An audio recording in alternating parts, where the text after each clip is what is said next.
exclamation point on that one.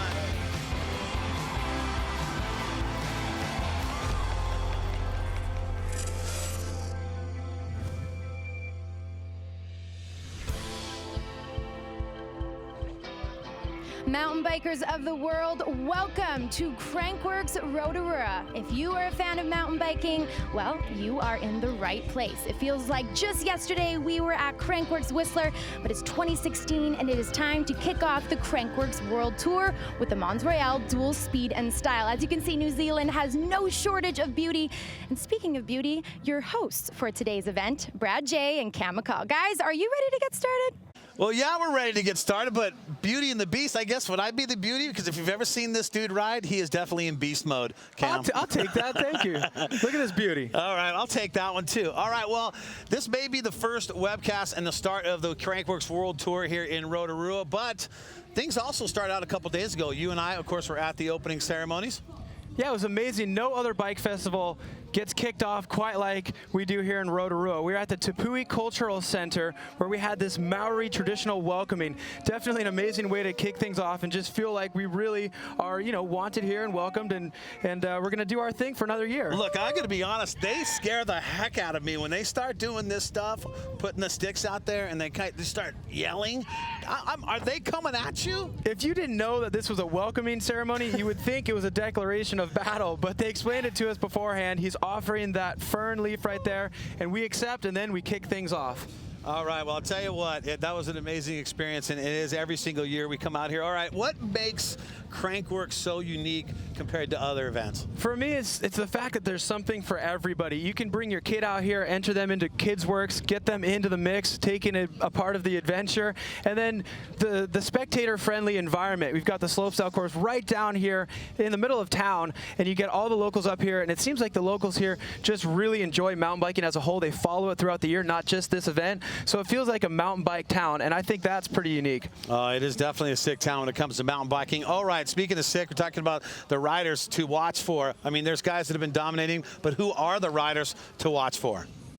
Well, first off, I got to pull the family card, and I got to talk about my brother, Tyler McCall. Nice. He won the last dual speed and style we saw last season, the end event of the Crankworx World Tour in Whistler, so you got to keep an eye on him. He wants to repeat that victory. All right, talk about the dominated defending champ from last year here in Rotorua. Well, you said it. Martin Soderstrom won on this course last year, and the course is pretty similar this year as it was last year. This guy, he's got all the speed through the rollers, tons of tricks, and he can really mix it up too, change tricks from run to run, so keep an eye on Martin Soderstrom. And a guy that's been on more podiums in speed and style than anyone else in the field, Kyle Strait. And a guy who's come from a World Cup racing background. He was there from the early days of slopestyle. He's won 2 rampages, so he has all the bike skills, the entire package. He got second place to Tyler in Whistler, so he's looking to stand on the top step after just a narrow miss last year in Whistler. Well, we do call it Crankworx World Tour because there's been 3 speed and style events last year. Here's how it played out by the end of the year. Bernard Kurt, your champion, overall champion in speed and style. Adrian Larone, he's not just a pump track crusher because that guy ended up in second place, and Kyle Strait in that 3rd spot. Well, we talk about Rotorua. Let's call it famous Rotorua, and it really is famous because this place is absolutely epic. It's the epicenter of mountain biking. It takes place right out here, and we got to love Rotorua, what it means to Crankworx. Well, take a look. We're going to zoom in on Trail Forks right here. This is actually a legendary trail named The Fuzz, nice. a.k.a. Crankworx DH, but it's such a legendary trail because it was home to the 2006 Downhill World Championships. Yeah, but you also told me that your brother's a big fan of this. Why is he such a big fan of this trail? So my brother was watching videos of the 2006 Downhill World Championships, and he was watching this trail going, this looks like the most fun downhill track on the face of the planet. Last year for Crankworx Rotorua, he found himself on this trail and recognized sections and went, oh my goodness, this is the trail I've been thinking about my whole life. He finally got a chance to ride it. So it's not everything's polished berms or anything like that. This is a hardcore trail, and this is some solid stuff. This takes some technical riding, doesn't it? Lots of drops, off camber, big hip jumps here. You see George Brannigan. Something for everybody, but a tough track to race. I'll tell you what, it's called The Fuzz, and it's called The Fuzz for a reason. Well, that's the breakdown of the Fuzz. I mean, what an epic trail that is. But I'll tell you what, let's talk about your Mons Royale dual speed and style, because that's what it's all about, Cam. That's what we're doing today.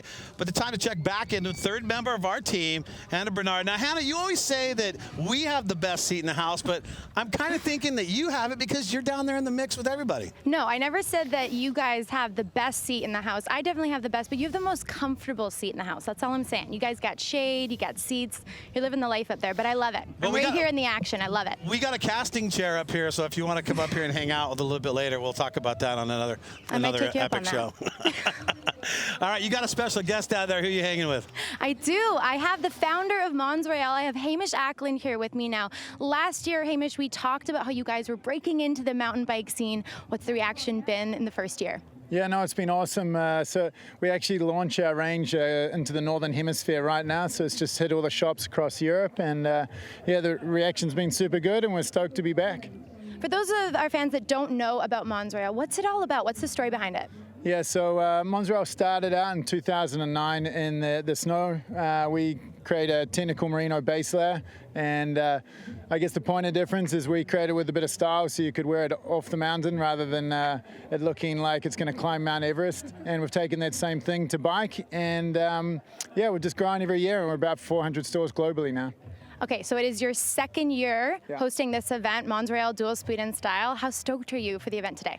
Yeah, I think because we all know what we're in for, like the expectations even higher. But just arriving last night, we just can't wait till things get going. It's gonna be awesome. It's a good day at work at Mons Royale. Well, I'm excited for the event. All the action is coming up soon, guys. We'll send it back up to you in the comfortable booth. And thanks, Hannah. Always good to have the Mons Royale crew on point again. Second year they're involved here in Rotorua at Crankworx. All right, Cam. Now we talk about a lot of things. Mons Royale, dual speed and style. Can you take us through this course, man? Yeah, this is a great course, and it starts right away with some action. The first feature is side-by-side wood to dirt trick jumps. Those are judged. Obviously, that's the way it works in speed and style. You do a trick, you get a score, and then the higher score you get, the more deduction you get off your time. So right after that, you roll into these roller sections. So that's going to be a part of the course that favors the guys with the BMX backgrounds, the 4-cross backgrounds, maybe some pump track backgrounds in there. They're going to be gaining a lot of speed right there. After the rollers, you come down through some flat corners. That's going to favor the downhill guys, but then what better way to finish off this racetrack than another set of jumps, another opportunity to do some more tricks and shave away that time and then get to the pedals because you've got to sprint to the finish line. It doesn't end at the lip like some other courses. You got to land that trick smooth for the points and then sprint it out for the time.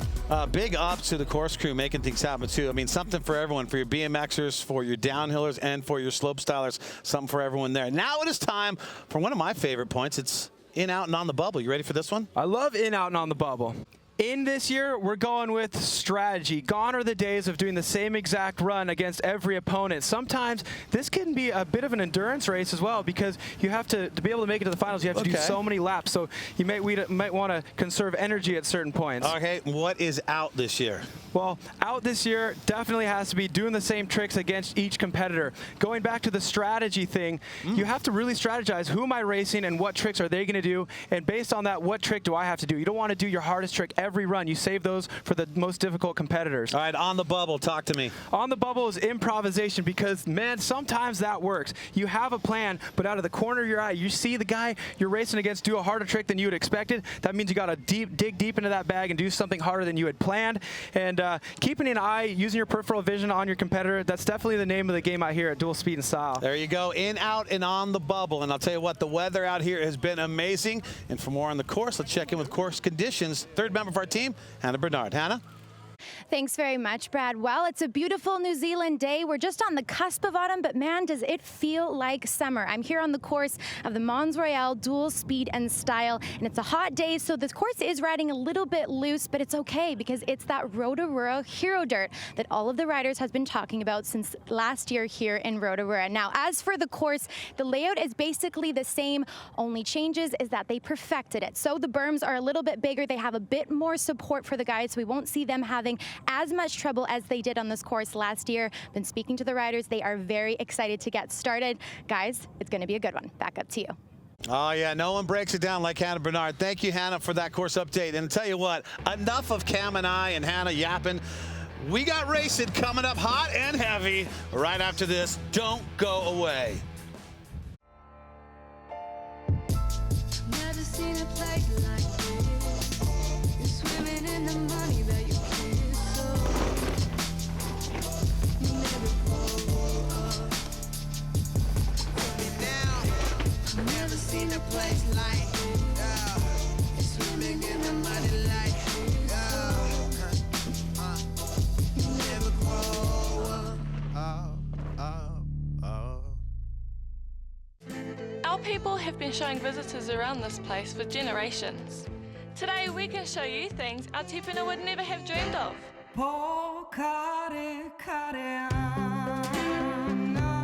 It's not all hard out. Take it slow if you like.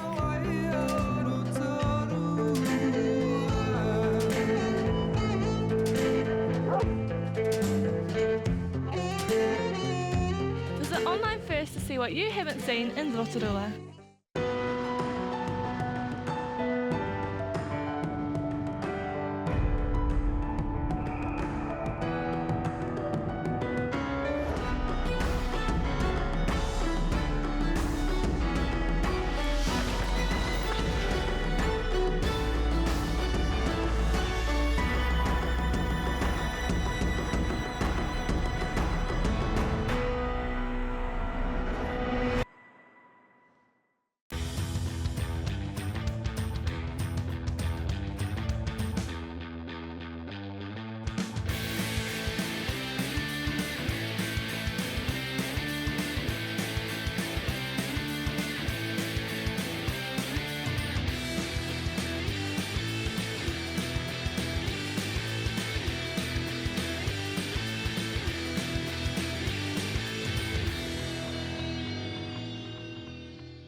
Crankworx Rotorua, brought to you by Skyline Rotorua, the #1 bike park here in New Zealand, and brought to you by New Zealand. What a place to ride, New Zealand. And here we go, another look at your Skyline Park right here. Beautiful day out here.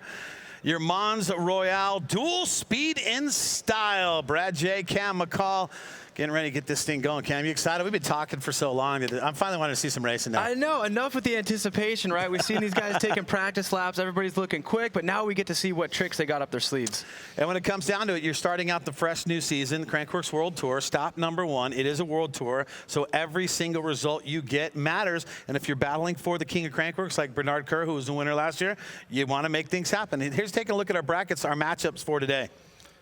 Well, we got things starting off Martin Soderstrom and Bernard Kerr. Bernard had a shoulder injury yesterday. It doesn't look like he's going to be able to get in there. Somehow he mustered through the pain and rode the whip off last night. Kind of a bit of a guerrilla move. Big ups for him for doing that, but he's not out here today for the speed and style. We've got Kyle Strait and Ryan Howard. Oh, wow. It hurts me to see that. We can only see one of them move through that bracket. And that could be a final right there between those two guys. And that's just some of the brackets we're matching up against. But do you like the course? I mean, it's a little different course than last year, but very similar as well. Does this favor Martin Soderstrom? Could he come out and take care of business? He's got a bye on the first round. That could help him out, right? Well, with his skill package, I think that every single speed and style course favors Martin Soderstrom in a way. And this sport is still really young, so they've been figuring it out for the last few years. But last year, I really feel like dual speed and style really found its stride. The events, all three of the Crankworx events last year, just had amazing courses, and this was a great way to kick it off last year for the overall, and now we're going to do the same right now. Well, you're taking a look at right now, since we talked about Bernard Kerr and Martin were supposed to go against each other. Bernard Kerr with the injury had to pull out, so Martin will have a bye into the next round. But now we go to our second matchup, and that's going to be the matchup of Kyle Strait and Ryan Howard. Wow, this is a tough one. Any one of these guys can take it. Is it a situation where one of the guys has to have a mistake? Because these guys could basically, anyone could win? Well, I mean, obviously these two guys could be in the final, and to have them meeting up with each other in the very first round, it definitely hurts because you want to see these guys ride more, but only one can survive. Oh, you got Ryan Howard, Kyle Strait, here we go. There's the gate drop. Kyle Strait really snapping out of the gate, going for the backflip, and Ryan Howard getting that 360. Now Ryan looks like he's got a bit of a gap to make up, but he's got an inside berm coming up here with this left-hander. There we go. I was expecting to see that. Ryan Howard catching up with that inside berm. Let's see who makes it through these flat corners. Kyle Strait obviously with a downhill background. Tail whip for Kyle Straight, and a 360 Stony Baloney for Ryan Howard, coming across the finish line really neck and neck. So wait for those to come in on the results of those guys. So that's their first matchup right there between our dog and Kyle Straight. I tell you what, I mean, you see our dog, he third place in Whistler last year, took the win in best whip last night. Well, what are the judges going to do with this? Here, tail whip and then a Stony Baloney 360. That's the Stony Baloney 3. All right. There it is right there. That's a Ryan Howard signature. Yeah. Tossing his own bit of rusty case. That's his character. He is when he's doing that trick. That's his character. I like that. It's like Ronnie Mack, but for mountain biking. So the matchup between Kyle Straight, Ryan Howard, our dog, like you're talking about, taking that win in best whip. Did that yesterday. Okay, now we go to the jump section right there. Jump number 1, Kyle 55. Jump number 2, 65. Ryan 65 will take jump number 1, and then Ryan's going to take jump number 2, and he is going to take the lead. But look at that, 0.03 the difference. So it could be anyone's game going in the next one. So Ryan Howard with the advantage here on their first matchup. We expected that to be a tight one, a tight heat right there. 0.03? Damn, that is. I mean, we're kicking things off right away with such a banger heat and a very, very small differential. So I know both of those guys have bigger tricks, so we'll see what they do in the second run when they switch sides. Matt Walker and Greg Watts. Matt Walker, of course, he just won, right? That's what is so amazing about dual speed and style. You've got an enduro racer. He won the Giant Toa Enduro yesterday. And then Greg Watts, a guy who's won Crankworx Whistler in the past. And there you go, backflip bar spin for Greg Watts. Looked like a straight air there for Matt Walker, but as expected, Matt Walker out to a bit of a lead here into the rollers. And you'd think he'd be a little bit tired, but he is in severe training right there. He's looking solid. Can Greg Watts make up the difference? Well, those enduro racers, they train so hard, and this is such a short course compared to the day he had yesterday. Backflip, suicide no-hander for Greg Watts on the last jump. Of course, Matt Walker crossing the finish line first, but the tricks that Greg had on jump 1 and jump 2 are going to get him a lot of points, and that will make for a lot of time benefits once they calc it all out. This is when we talk about the speed versus the tricks at this situation. Yes, Matt Walker's the fastest, but will the tricks make up the difference, Cam? It's a classic matchup of speed and style right here. And, you know, not too many surprises. I would say the only surprise is Greg was able to stay so close to Matt Walker while doing the tricks. When you pop the jump, you spend so much more time in the air as opposed to, you see right here, Matt Walker scrubbing and landing, pedaling, and Greg is still in the air. So the fact that Greg was able to stay that close with those tricks is pretty impressive. Okay, so let's see what the judges think of that. Greg Watts have a little bit of distance to make up because Matt Walker's the winner when it comes to the speed on that one. Jump number 1, Matt's going to get a big fat goose egg on that one, a 5 on jump number 2. Now it's going to go to Greg Watts. Obviously, he's going to take the first one. That's 90. a 90, boom. Wow. And then an 85, very consistent.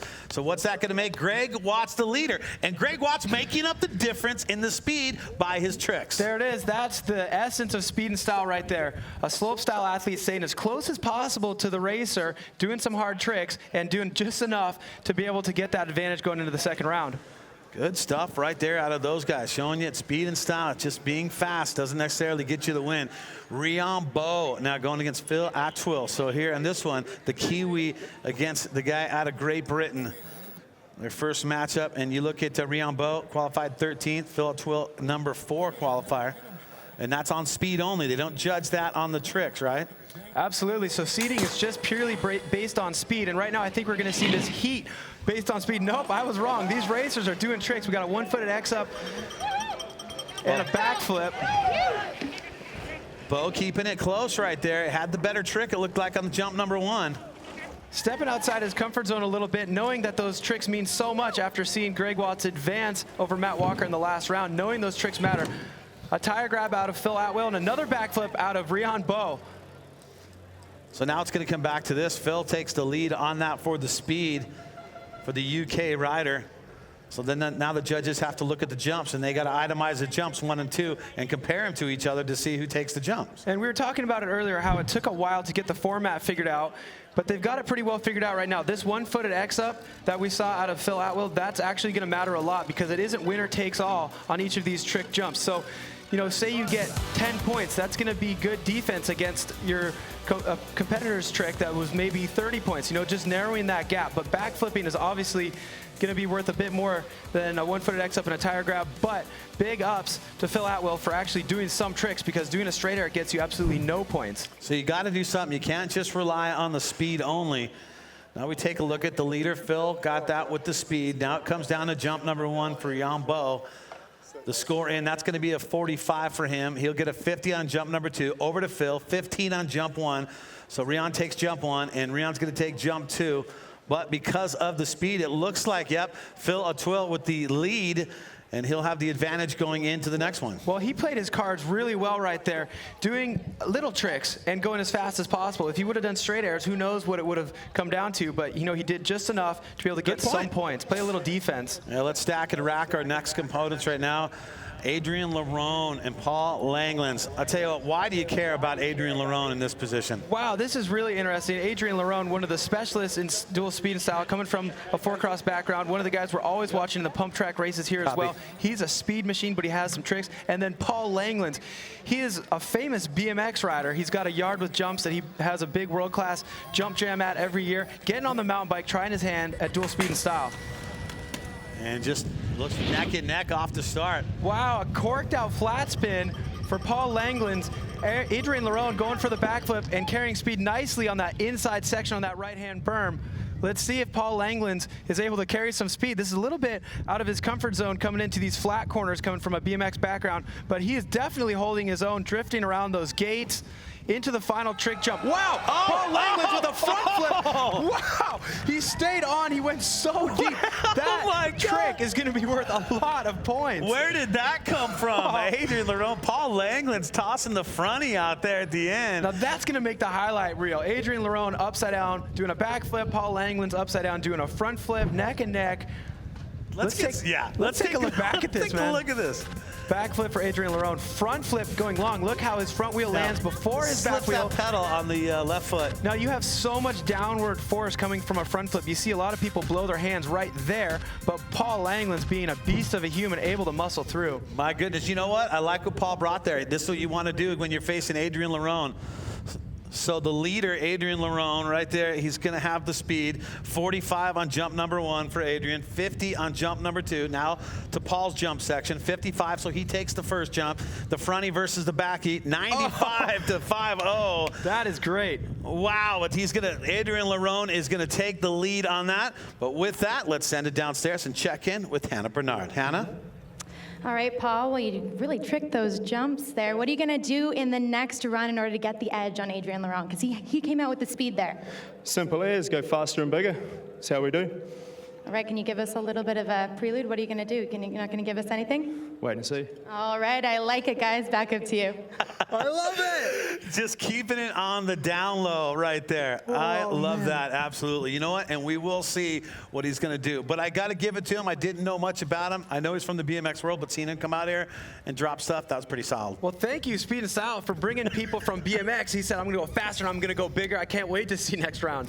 And you know what? These guys don't want to show all their cards until it gets down to business. We got more with your Mons Royale dual speed and style. That's all coming up right after this.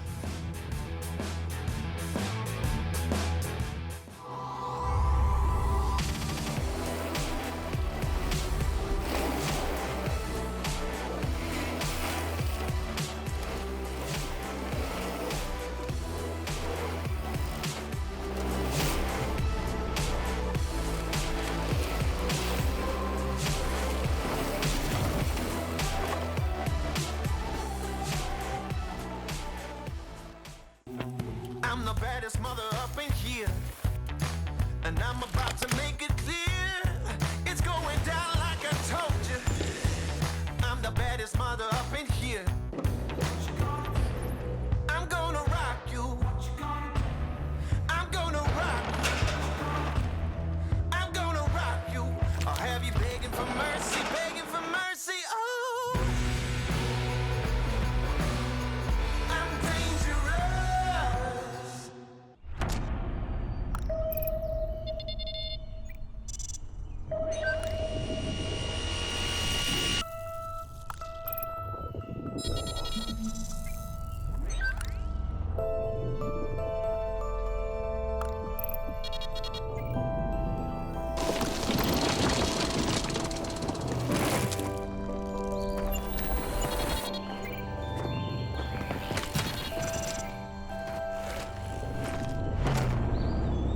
30,000 trails in your pocket.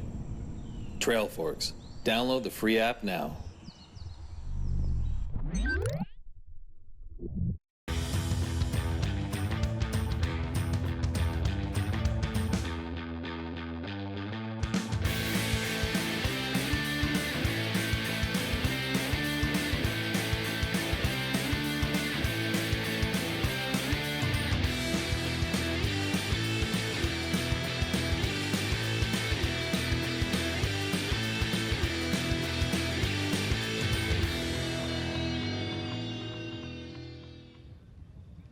Crankworx Rotorua brought to you by SRAM, the real deal when it comes to mountain biking. Check out SRAM and famously Rotorua. Check them out at rotoruanz.com. And don't forget the sickest mountain bike park ever, Whistler Mountain Bike Park. Also proud to bring it to you, Crankworx Rotorua. Stop number 1 on the tour for your 2016 season. All right, we saw Paul England. He's a BMX rider coming out here, stepping things up. But we have Hannah Bernard with another BMX rider stepping up here. Hannah, who do you got with you? Thanks very much, guys. I have Drew Bezanson here with me. Now, Drew, I heard a few of the slopestyle guys saying, what are you doing here? You're a Canadian, you're a professional BMXer, so what are you doing here at Crankworx Rotorua? I had the opportunity to come out here. It was literally 5 days ago. I was able to get a flight, and I have a bigger bike underneath me right now, but no, just kind of getting my feet wet and getting the opportunity to check out Crankworx and hopefully some more in the future. All right, you're being a little mysterious there, so I want to hear it straight from you. Are you going to be competing in some slopestyle events this year? That's the goal. At the end of the year, I would love to ride Red Bull Joyride, but obviously you don't just show up and ride at Crankworx. I have to do like a few smaller events. I'm going to try to qualify in, and I don't want to just get a wild card to one of the biggest events. I want to do it the most legit way and have the respect of the riders, and looking forward to the challenge. All right, well, so are we. Can I ask how this all came to fruition?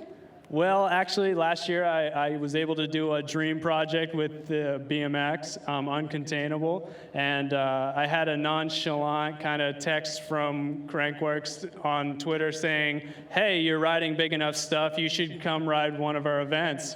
And I replied back for myself, like it's in between BMX and motocross, and I have nothing but respect for all the mountain bike athletes. They're some of the baddest dudes on the planet, and their courses are amazing, so that's what really enticed me, and yeah, so it all kind of came about. Red Bull seen the tweet and wanted to build a story out of it.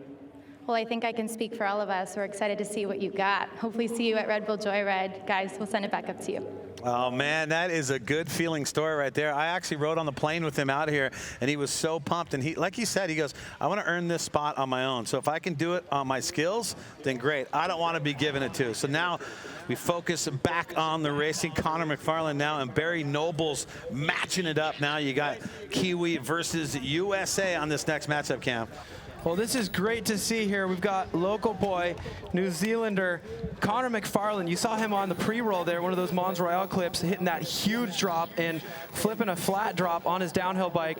So he comes from a dirt jump and slopestyle background, also has tons of skill on a big bike. There we go, backflip tuck no-hander for Connor McFarland, and a backflip, or a tail whip loop bike for Barry Nobles. They're really neck and neck. Barry Nobles coming from the BMX race background, so he's no stranger to those rollers. He's got a little bit of an advantage coming in here into the drop section. Flat corners for a BMXer. Barry Nobles looking very comfortable in those flat corners. Another backflip there for Barry Nobles. It looks like a flip bar spin for Connor McFarland. That combination will be worth a lot of points, enough to make up that advantage that Barry Nobles had on the speed. We'll have to wait and find out. Well, 1.44, that's the advantage on the time-wise Barry Nobles has over Connor McFarland, but now it'll come down to the jumps. Now the judges will compare them, but let's take a look at it right here in slow-mo. There we go. It was a tail whip for Barry Nobles, getting his foot on the last second, but getting it on nonetheless, getting straight to those pedals. It was a backflip tuck no-hander from Connor McFarland. So 2 backflip variations for Connor. The judges seem to be loving those flip variations so far. And then a flip sent real deep for Barry Nobles, and there's that backflip bar spin almost hanging up the bars at 180, but he pulled him around at the last second in time to get a few pedal strokes into that finish line. And so now, once again, we talk about it going to the judges' hands now because we've seen who won on the speed. Now it comes down to the judges for the jumps. Leader Barry Nobles on speed. Now we'll go to jump 1 for Connor. We'll check the score on him. Barry Nobles had a 60 on the top jump. That was that tail up, and a 35 for that backflip on the bottom jump. Barry Nobles definitely been doing his homework, and 80 for that backflip tuck no-hander up top for Connor McFarland.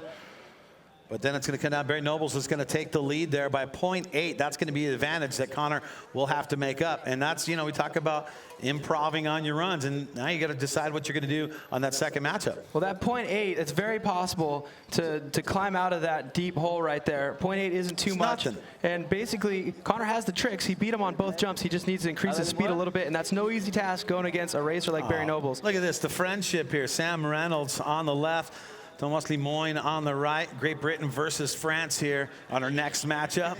This is a straight-up slope-style heat here. Both of these guys competing in the slope-style on Saturday night, going head-to-head at the speed and style right now. Well, Tomas was 4th last year, so he barely missed the podium. He was also 4th in Whistler. So a couple 4th places. Here we go. This matchup, it's on.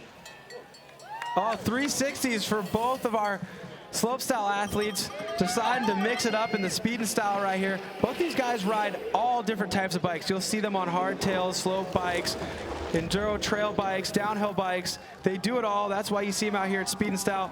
Very close. Thomas Lemoyne with a bit of an advantage on the speed right now. Looks like a 360 bar to X up for Lemoyne. A backflip tuck no-hander for Sam Reynolds. Well, and we talk about Lemoyne. He has been so solid in all of these dual speed and style competitions that we had at Crankworx. But he's just, the podium has escaped him. He's had some close calls. Like I said, a couple of 4th places, barely missing the podium last year in 4th place. Yeah, he ranks really high, just not on that podium. So he's somebody to watch out for that team at Crankworx. We had a 360 for Sam Reynolds, a 360 bar spin. We call that the truck driver for Thomas Lemoyne. Then the last jump, it was a 360 X up for Lemoyne. He looked like he was trying to throw the bars there, and a backflip tuck no-hander for Sam Reynolds. Both of these guys doing spin combos and flip combos, so judges are going to give high scores. They were pretty close, so I have a feeling it's going to come down to the judging here. And now we take a look. Let's see. Well, Thomas Lemoyne taking the lead on the speed. So now we go to the jumps. 80 for Lemoyne on jump number 1. They like 62, jump number 2. 60, so Thomas Lemoyne takes number 1. And 77 on jump number 2. So Sam will take jump number 2. But the leader by 0.49, Thomas Lemoyne from France going into the next matchup. And that's pretty darn close at 0.49. Man, they were both throwing really technical variations. You saw their time differences after the scores have been applied, and it's pretty similar to what the actual time difference was just for the race portion. So now we'll go back up top in a very special race. You want to introduce these next 2 guys for us? Well, I know this guy here. This guy on the red course, Tyler McCall. My brother, of course, winning the dual speed and style at Crankworx Whistler last summer. Thomas Slavic from the Czech Republic. I think he qualified 2nd today in the seeding run, so Tyler has got to go fast and he's got to choose his tricks wisely right now. And so racers, riders ready. Here we go. Back to the action here. Thomas Slavic getting a bit of a snap there, going for toboggan. Tyler getting that tail whip, obviously going to be a little bit higher scoring trick with the tail whip over that toboggan. He's got to keep it close though. Well, Tyler's battling a flu right now, super high fever all day, so the speed is going to be really difficult for him. He's going to have to try to keep up and get some tricks in, but Thomas Slavic is absolutely ripping this course a new one. A scrub whip over the last finish line jump. Tyler comes through with a backflip, but that flu is obviously taking its toll. He pushed through and did the whip contest yesterday, got a 2nd place, but woke up with a big fever today, so he's going to have a big disadvantage coming into the 2nd round. He's got a lot of ground to make up. Yeah, it's a tough one coming back and having to compete there after his big win in Whistler last year for your brother. Let's take another look here, a couple of jump sections. So top jump, just getting a trick in, Thomas Slavic with that toboggan. That's where you take your hand off the handlebar, put it on the seat. A tail whip for Tyler. He's got variations of that trick, but when going against a racer, you need to go with the trick that's a little bit faster to do so you can come in fast and get that tail whip done quickly. Then a backflip for him down there. Needs to be a little bit closer. Those tricks were good, but he needs to be a little bit closer. And so now we'll see what the matchup here is. For the score matchup-wise on the jumps, you got to think T-Mac is going to take the edge for sure on jump number 1. I mean, until the judges put it up there. Here we go, taking a look. There's your difference was 3.26 for Slavic speed-wise. Jump number 1, he got a 10. T-Mac's obviously going to take jump number 1. And a 0 on jump number 2 for Slavic. So 70 for T-Mac and a 55. So he takes both of them. He closes the gap to a 2.24 for T-Mac. So Tomas Slavic, he is going to have the advantage going into their next matchup. So he did close the gap up by a little over a second, right? Yeah, every little thing counts, and it really helps to kind of get one run out of the way, know how those tricks are scoring. And then I heard Thomas there when we had them on screen. He was saying that he was on the fast course. So that's another thing that comes into play. Good point. They're pretty similar courses, but one is always a little bit faster than the other. So this is showing you right now, in the green dots, you can see they have the advantage going into their second matchup. This is when they switch sides, as Cam was talking about. Our Dog has the lead. Greg Watts has the lead. And you got Phil with the lead, Adrian Laron with the lead right there. The advantage on all those guys. And now we'll take it back up top, and we got Martin Soderstrom.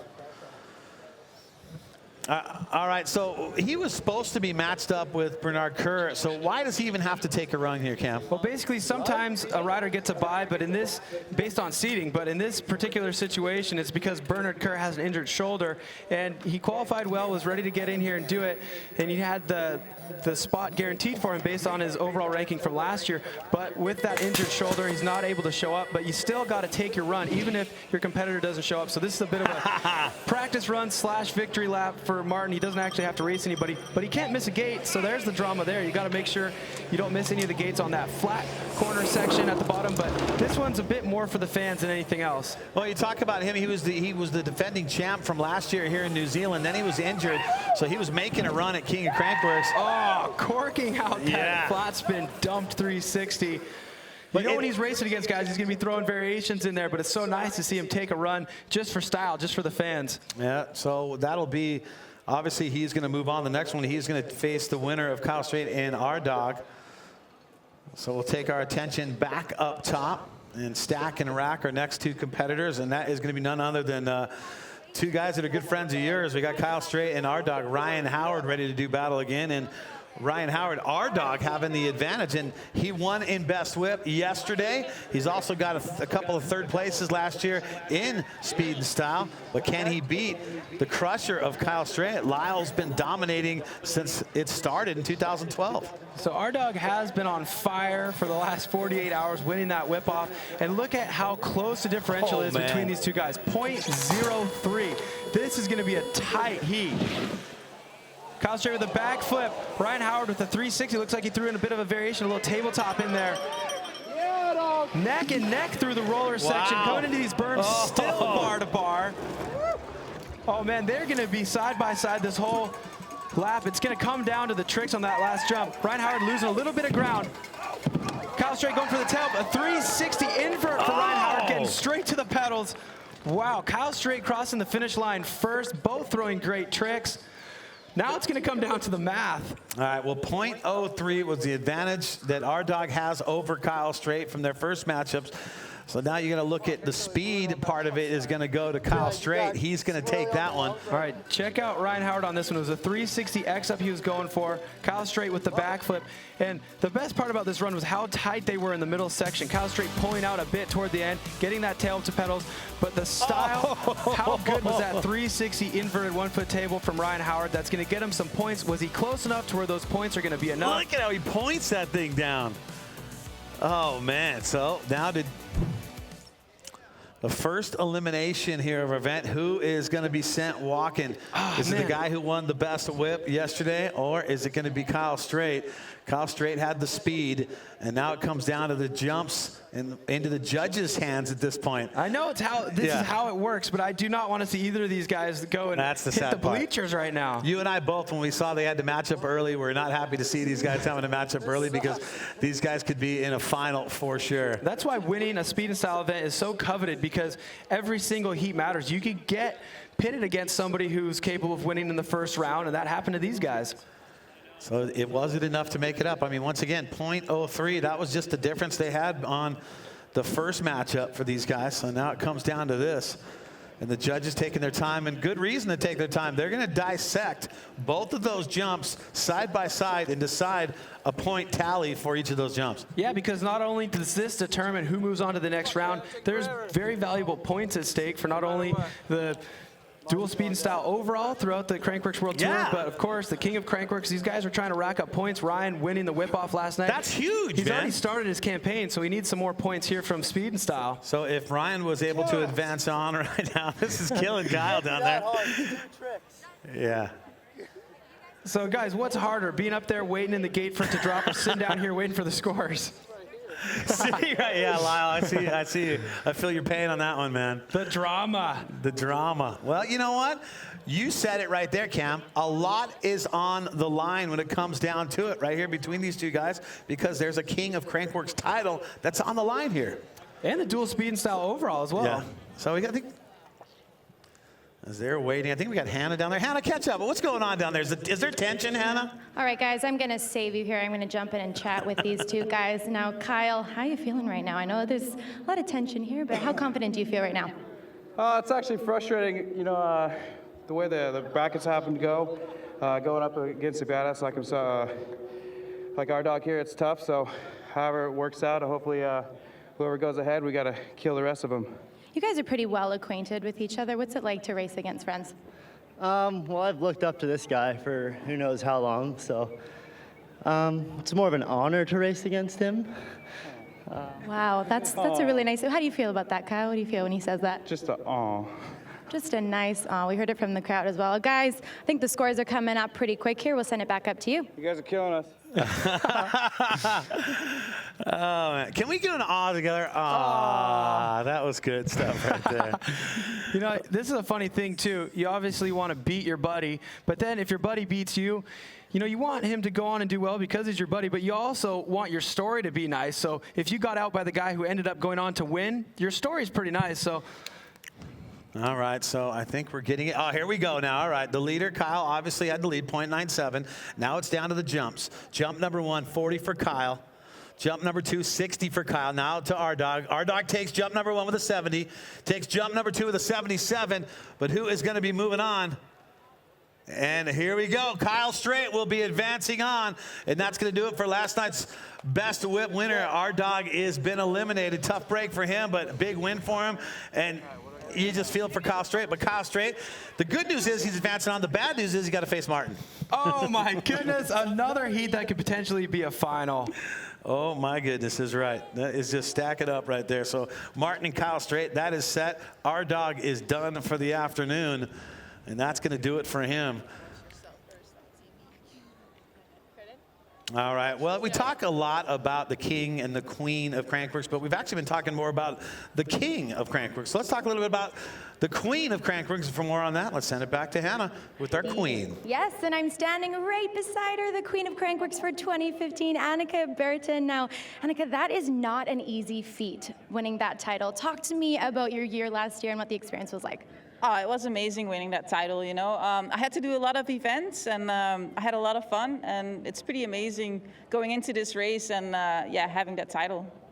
Okay, now you won the Giant Toe Enduro yesterday, so that's a pretty good start to winning the Queen of Crankworx for this year, but walk me through the day. What was it like in taking that gold? It was amazing. It was a hard day on the bike. It was very hot, and physical stages. It took us about like 6 hours yesterday, so it was a long day in the saddle, but we rode some of the amazing trails in Rotorua, so yeah, I was really stoked with taking home the win. All right, well, we just saw you up on the podium spraying that champagne. You obviously won it for 2016. What events do you have going down at Crankworx Rotorua to get to that title? Tomorrow night, I'll be hitting up the pump track. Really looking forward to that one, amazing track. And then Sunday, I'll probably do the downhill. Wonderful. Well, we're looking forward to it. Best of luck in the Queen of Crankworx race this year. Guys, send it back up to you. Yeah, and you got to think that she's going to probably have to do the downhill. You got Jill Kittner, who is here. She's going to be competing in your pump track challenge. That is going to be tomorrow. Join us for that one. And then Jill, I'm sure, is going to be competing in downhill as well. So I got to think that she's going to compete in both. Yeah, it's great having so many different events out here. And you see with these king and queen titles up for grabs, you see people stepping outside their comfort zone doing all these different events. Here we go. Greg Watts now on the left on this one, and on the right, Matt Walker. So Walker fresh off the toe at Giant Enduro, taking the win on that one. So here he is competing in his second event. And Watts with the advantage by 0.32. And Walker is fast, but Watts had the tricks. Yeah, Greg did a great job of playing defense there, staying just as close as he possibly could and throwing great trick combos, kind of going for the bangers in the first run, knowing he needs it against the guy who won the Enduro race yesterday. He's obviously fast. And so here we go. Greg Watts facing Matt Walker. Greg Watts with the advantage from run number 1.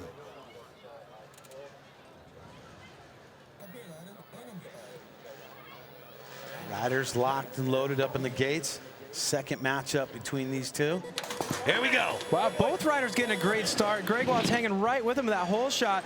Looked like a backflip, X-up, or a bar spin. I was looking at Matt Walker. He did an X-up, so he's playing a little bit of defense right now, too. But Greg staying right on his tail. That's the key right here. That's what Watts has to do. He's got to stay on his trail and nail his tricks. Greg only a couple bike lengths back right here. He's always traditionally really good in the flat corner, so got a little bit closer to X-up there for Matt Walker. Another, there we go, a backflip X-up for Greg Watts, sprinting through the finish line. Was it enough? Well, you know, it comes down to this. Matt Walker takes the lead on the speed, 1.15. But you got to think that Greg Watts is going to take both those jumps. I mean, it's unofficial at this point, but that's what he did on his first one. The jumps were more solid than what Matt was throwing down.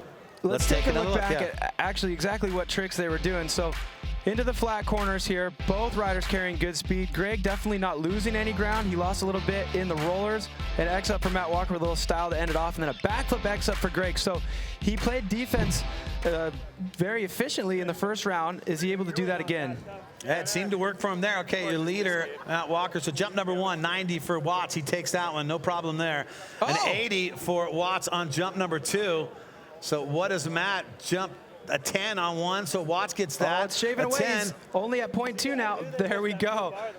And there you go, 0.2. That means Greg Watts will be advancing on, and that's going to do it for Matt Walker. Congratulations to Greg Watts. This just kind of proving that it's a nice balanced formula we finally found here for dual speed and style. You saw, you know, sometimes the guy with the best tricks doesn't end up winning, but sometimes if you stay just close enough, play defense with those tricks, you can beat it out. So we're seeing it go both ways. Yeah. It's not really looking like it's favored more towards speed or style at this point. Definitely Greg Watts said he's going to be doing many events. He's going for that king title. Next up, Phil Twill. He's your leader from Great Britain by 1.08. Rion Bo, the Kiwi now, has a little bit of work to do to try and make up that advantage.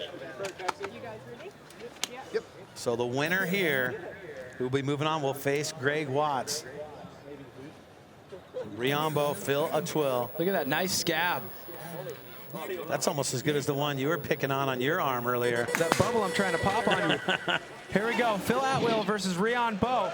A one-footed X-up for Phil Atwill. A backflip for Rion Bo. Rion actually getting the better trick, and, well, he had the advantage going into that first burn, but he looks like he lost it now, but he's hanging tight. Oh, losing the front wheel a little bit there was Rion Bo, but recovering quickly. Yeah, but that could cost him right there. A one-footed Grizz air for Phil Atwill and a backflip for Rion Bo. Choosing to cruise through the finish line. He had the better tricks, but... Well, Phil had the advantage going into it. He also takes the leader on that one as far as the time goes. So now, once again, the jumps are going to make up the difference here. Is it enough? Will Phil Twill be moving on to face Greg Watts, or will Rion Bo be moving on to face Greg Watts? Well, it almost looked like Rion Bo. He got out to a great start, but he lost the front tire in the middle of the course, and it almost looks like right here he had the disadvantage coming in, and even though he was pretty close, he had that backflip. He didn't even take some pedals right here because knowing he needed to be closer to Phil Atwill there to kind of narrow the gap. All right, well, there's the two right there, Phil 12. Remember, once again, he's got the advantage from their first matchup. So your leader, Phil, again on speed. Now we go to the jumps. Phil with a 20 on jump 1, a 10 on jump number 2. So now for Rion jump, he takes jump number 1 with a 35. He takes jump number 2 with a 35. It narrows the gap, but who's going to be moving on? Oh, it's going to be Phil Twill. He has done it. He is moving on to face Greg Watts. So Phil has done it, Cam. Well, Greg will be going against another racer. Let's see if his strategy from his first round will work again. Yeah, look at that mustache. The stash is looking good. I'll give you credit for that one. Yeah. Taking the opportunity to show off that growth. Yeah. He was just on time to show the stash. Got it. All right, man. Taking a look at your Skyline bike park here. Gondolas in full mode. So much fun up there. Riding it earlier this morning here before work. Do you remember the crowd at the whip-off last night? Oh, it's man, huge. Oh, man. Uh-oh, here we go now. I love this matchup. Adrian Lerone, second place in Crankworx in the dual speed and style series, just barely missing out. 10 points missed king of Crankworx last year. So this is a big one. But I tell you what, Paul Langlands, who does not have the advantage, he's got to make up some time right now. But Paul Langlands is here to play, man. We heard it in his interview, so I'm going to go faster and bigger and not revealing what tricks he's got up his sleeve. This is exciting stuff right here. But you know what? He's facing a guy like Adrian Lerone, who's been so solid when it comes to this event. Well, we love New Zealand for all the obvious reasons, but here we go. We know Kiwis go big. A big flat spin, corked out flip table for Paul Langlands. Hanging tight to Adrian Lerone right now. The big question is going to be, what trick is Paul Langlands going to pull out of his sleeve on this last jump? Adrian Lerone running away with the speed portion of this race right now, but Paul Langlands looking good. He's a BMX rider. Looks like a backflip bar spin for him. For a BMX rider, man, he can really handle those flat corners. I am impressed with the bike handling skills of Paul Langlands. Look how close he keeps. I mean, this is Adrian Lerone he's going against. I don't know if he knows this, but Adrian Lerone, second at New Zealand last year, so was on the podium, third in France last year, so 2 podium finishes. So Adrian Lerone's not an easy dude to beat. Oh, man. Let's take a look at the action from this one. Paul Langlands against Adrian Lerone. I like what Paul Langlands bringing to the table. All right, I want to see what trick it was that Paul Langlands did here. It looked like it was a backflip bar spin. We're going to get a slow-mo replay. But look at the drift. Paul Langlands looking so comfortable on that 26-inch ride. It was a backflip toboggan. Wow. Upside down, taking a hand off the handlebar, putting it on the seat. Here's a better look, I think.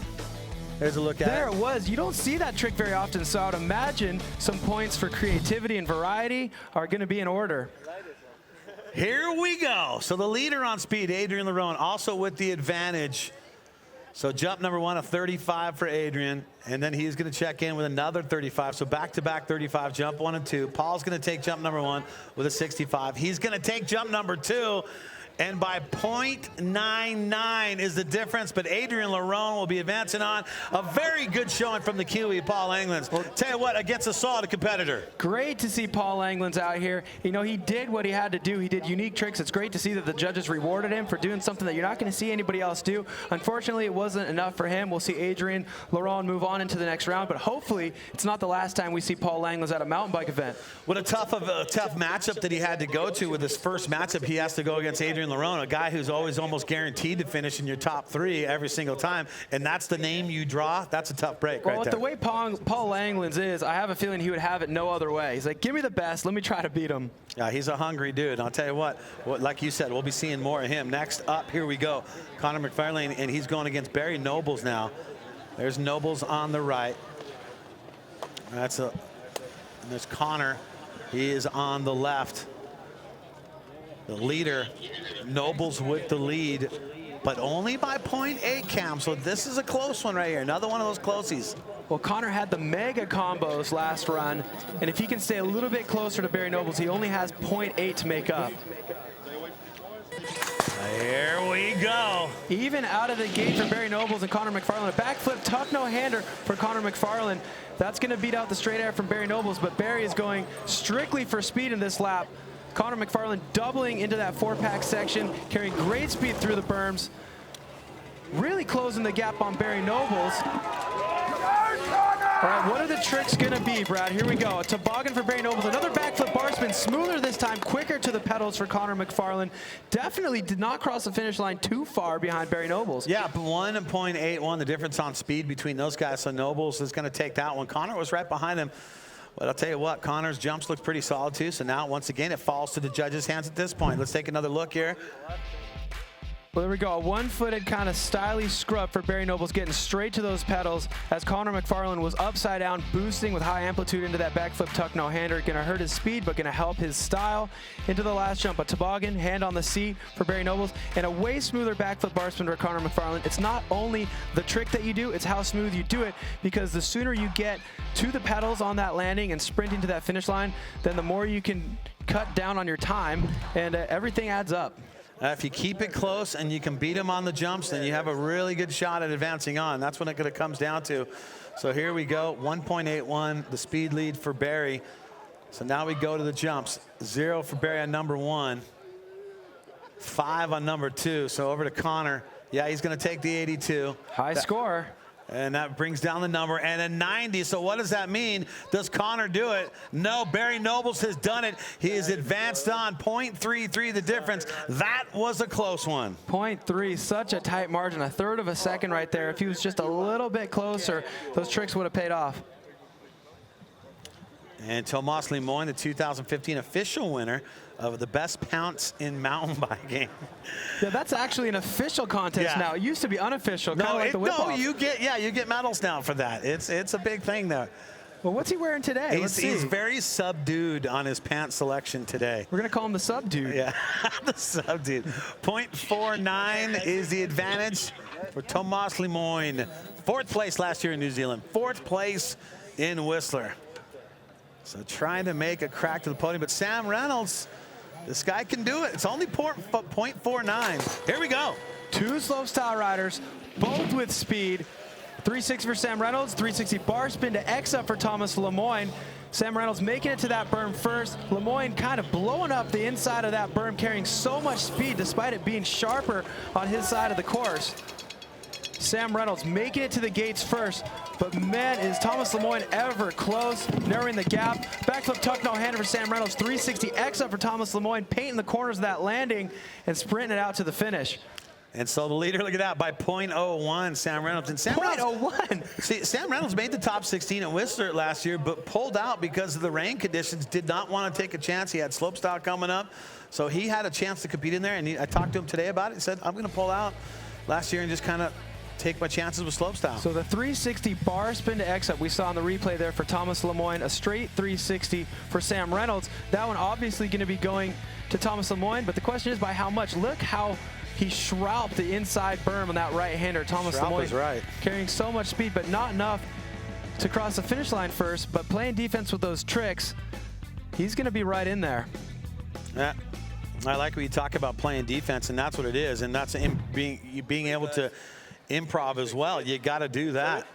So maybe he's going to win the best hair this year for Tomas Lemoyne. So jump number 1, Sam Reynolds with a 60. Sam with an 82 on jump number 2. A 90 on jump number 1 for Lemoyne. And an 80. So Reynolds takes jump number 2.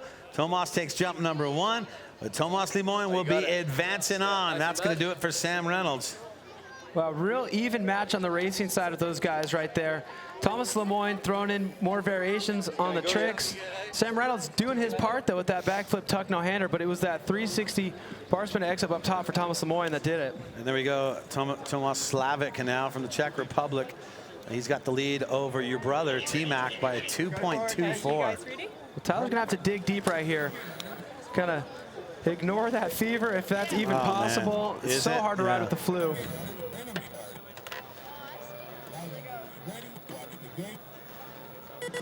And here we go. We see Thomas Slavic, master of the gate start right there. Another toboggan, hand on the seat for Thomas Slavic. Another tail up for Tyler. Looks like Ty's a little bit faster this lap. Let's see if he can catch up. And you know, anything can happen, Brad. Thomas Slavic can lose the front end in these flat corners, so you got to hammer it out even if you're behind. Yeah, that's a good point too. We haven't even touched on that one. But you got to stay on it. Slavic scrubbing over the last jump. Backflip tabletop for Tyler. Yeah, hammering out the pedals through the finish line. But I'll tell you what, that's going to be a tough matchup to go against. Like a 4.04. Slavic with the lead on the speed right there, and also had the lead from their first matchup together. You can hear him talking about it right there, that he's quicker on that last one, like you were saying, Cam. Back to the top, the one-hander for Slavic, the tail whip for Tyler. But that gate start that Slavic had, you see his pedals were a little lower on the ratchet to get that gate snap. You know, he got the whole shot, he held it all the way down. Tyler's staying a little bit closer than he did last lap, but that fever definitely holding him back, but throwing some tricks, doing what he had to do. Yeah, definitely a tough situation. You can tell he's just definitely not feeling it. Their leader, Tomas, we go to the jumps now. Jump number 1, Slavic with a 5, and a 5 on jump number 2. So T-Mac's gonna obviously take 1, and T-Mac's obviously gonna take number 2. And it's going to be too much to make up the difference. That's going to do it for your champ from Whistler. Tyler McCall been eliminated, and Tomas Slavic will be advancing on. And let's send things downstairs to Hannah Bernard. All right, well, Thomas, you just knocked off the winner from Crankworx Whistler last year in this event. How good do you feel right now? You know, it's after 5 years, I'm back at Crankworx. Really enjoying the time here, and you know, speed and style is a new thing for me. I'm racing for the first time, and you know, it's I'm I'm especially the racer, so it's more about speed at me and about style and tricks is the thing what I'm missing. But let's see how I'm going to deal with that and the other guys, and let's see how it's going to end up. The guy you're going to go up against next is Thomas Lemon. Are you going to change up anything going up against him? For sure, I will try to go as fast as possible. That's the most important thing for me now. And then I'll try to send one-handers and whips and stuff like we racers do. All right, well, best of luck in the next round, Thomas. Guys, back up to you. I like what he said there, Cam. Well, he's playing toward his strengths. He knows what's up. He's like, I don't have the backflips, the bar spins, the tail ups. I can go as fast as possible, take one limb off at a time. And a 5, that helps. It's better than a 0 on that scorecard. Well, we started with 16. We've narrowed it down to 8. These dudes are getting stacked and racked to do battle again. Who's going to win your Mons Royale dual speed and style? You're going to have to wait and see.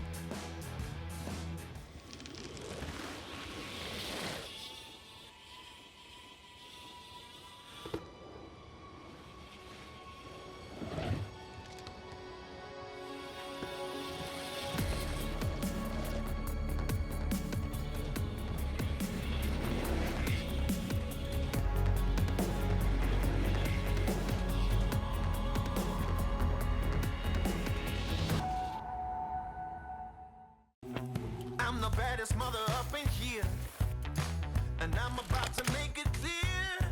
It's going down like I told you. I'm the baddest mother up in here. I'm gonna rock you. I'm gonna rock you. I'm gonna rock you. I'll have you begging for mercy, begging for mercy. Oh, I'm dangerous.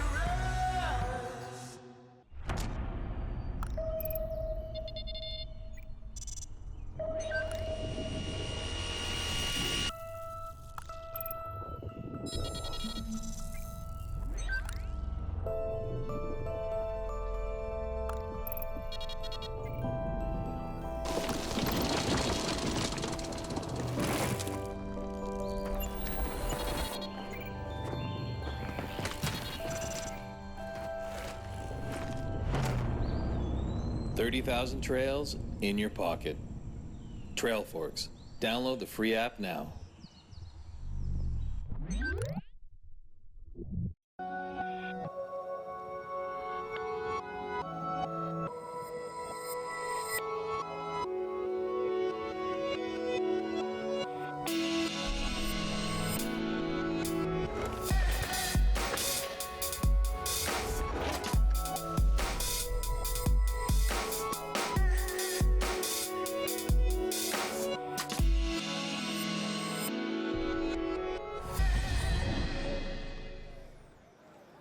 And we are back. As I said, we went from 16 riders, and now we've narrowed the field down to your top 8 dudes. And we were talking about it before, but I'll tell you what, one of the guys I think has the hardest job here is Kyle Straight, because he had to go against our dog, who's had 2 podiums last year, and now he's got to go against Martin Soderstrom, who was the winner last year.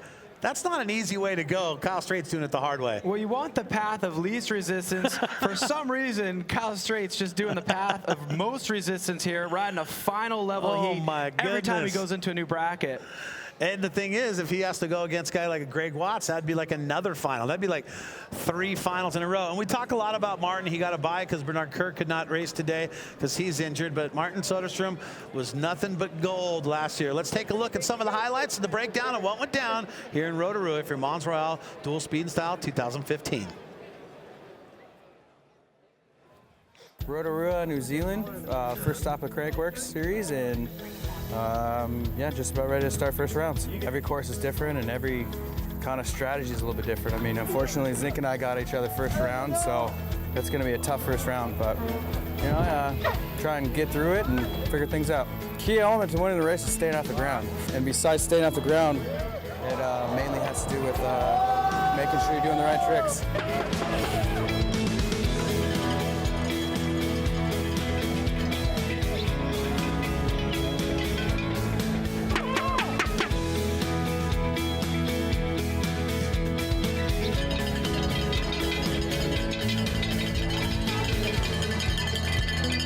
Je m'appelle Sam, je fais du vélo avec ma copine.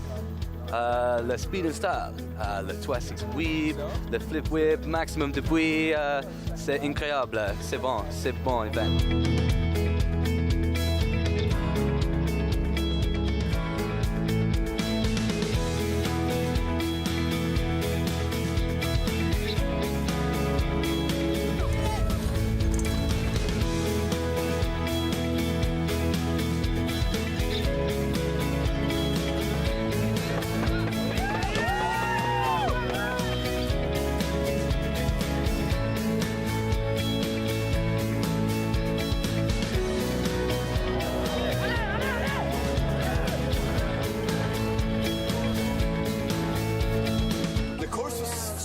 Good. It started off with like jumps, which is awesome, and then it went into like a pump track section, which was also like super technical, and then the flat turns, which was more like dual slalom. So it had everything, and yeah, I think you could tell as well that the racers were up there and the freestylers were up there. So this is how the sport should be. Perfect so far, so good. Let's say that.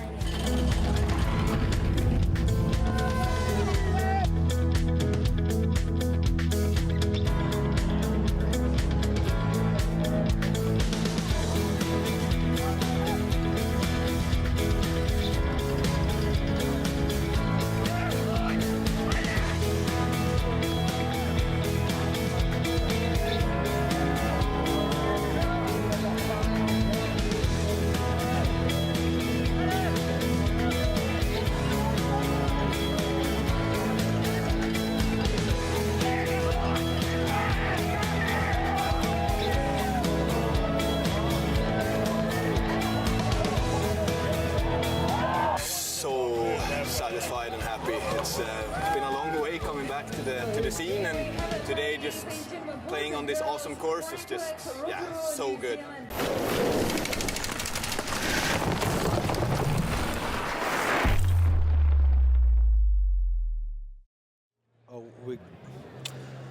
And a beautiful view here. One of the raddest bike parks in all of New Zealand here at Skyline. I had a chance to get out there today. I don't ever usually get a lot of chances to ride, but this morning went out there, and the good people at Giant hooked me up and got out there and took some laps in myself. But I'll tell you what, talking about the matchups here, Cam, Martin Soderstrom, he didn't do it. He did it legitly last year by taking that win. He beat Larone. And so this year, he's got to go through Kyle Straight. That's not an easy task. We saw Martin doing that double whip to beat Larone last year, and he's going to have to dig deep into the bag, because anytime you go up against Kyle Straight in any heat, it can feel like a final. This is going to be a good one. Kyle Straight against Martin Soderstrom. Kyle Straight has been on so many podiums. Martin Soderstrom started the year out great and then got injured before Whistler, so wasn't able to go for that pursuit of the king.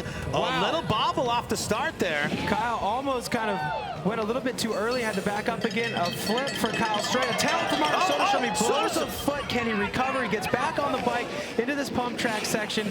Such a great pump track rider. He can gain his speed, but his opponent being Kyle Straight, it's going to be an uphill battle. So Kyle keeping things smooth through the slalom section, through those gates. A tail up for Kyle, and Martin goes down. Just lost the front tire. And we just hope he is okay. There he is. He's up. Put your hands together for Martin Soderstrom, defending champ from last year. Crowd favorite as well. You hear them giving him some love. Yeah, so let's talk about this now. Since he went down, so there's going to be the maximum time differentiate between these two guys, right? Yeah, you have to do that. You have to build that in. All dual slalom races are structured like that. Let's take a look back at the replay. A backflip for Kyle Straight, a tail up for Martin Soderstrom, and here's when things started to go wrong for Martin.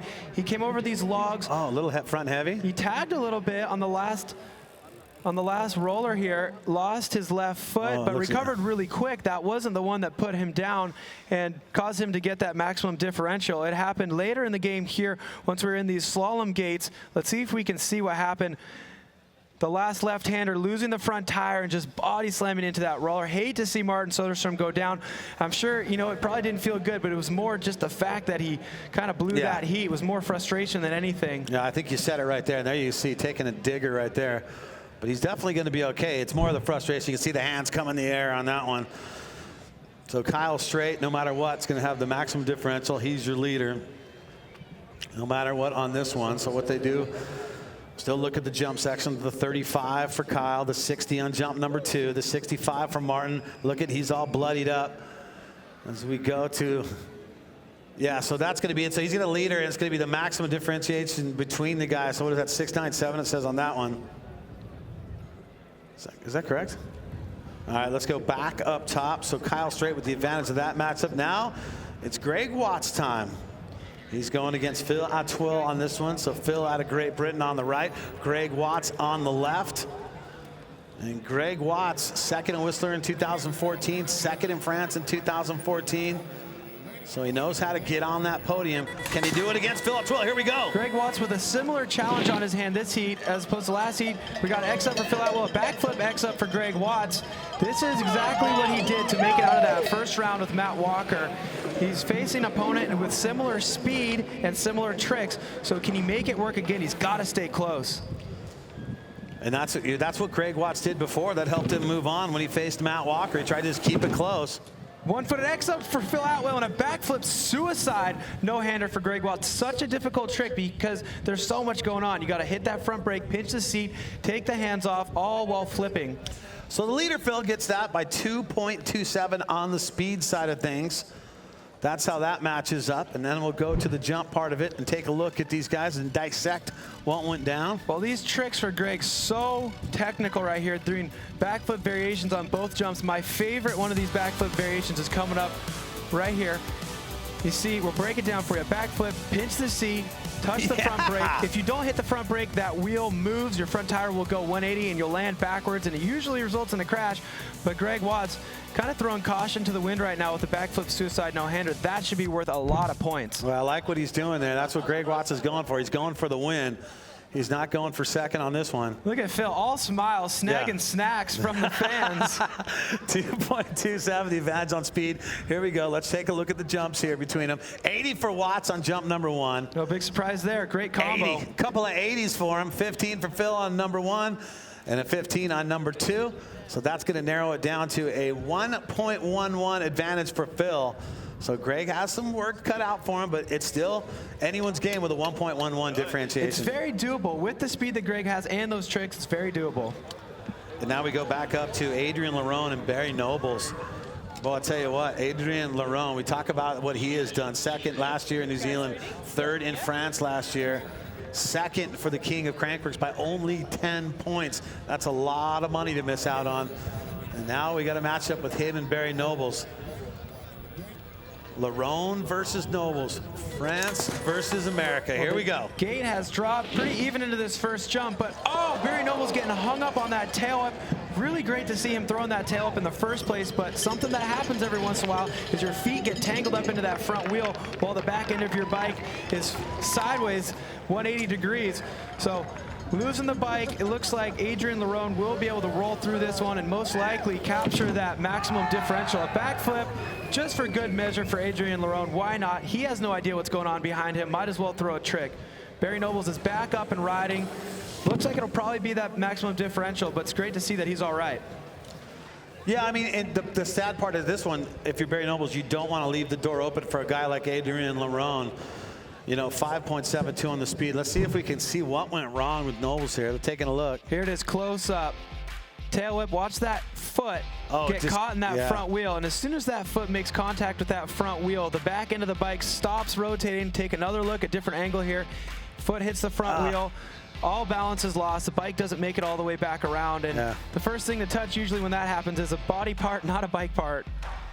Yeah, so you can see the shin hit the top bar too on him as he was trying to get that thing around and just didn't work out. But like I said, don't leave the door open for a guy like Adrian Larone, and giving him the first win by falling down, that's going to be a tough one to make up. Well, that's the racer's instinct. Barry Nobles got right back up on his bike. You know, he was on the ground. He had to go find his bike first and foremost, but got right back on and finished out that lap.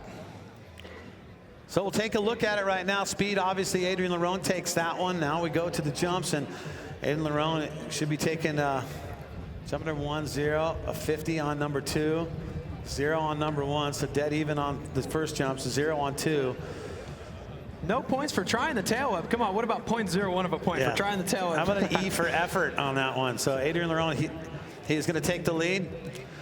And now it's the Thomas versus Thomas here going on. And Thomas Lemoyne, 4th last year, just barely missing out on that podium. And then comes back in Whistler, drops a 4th, but did win Best Pants.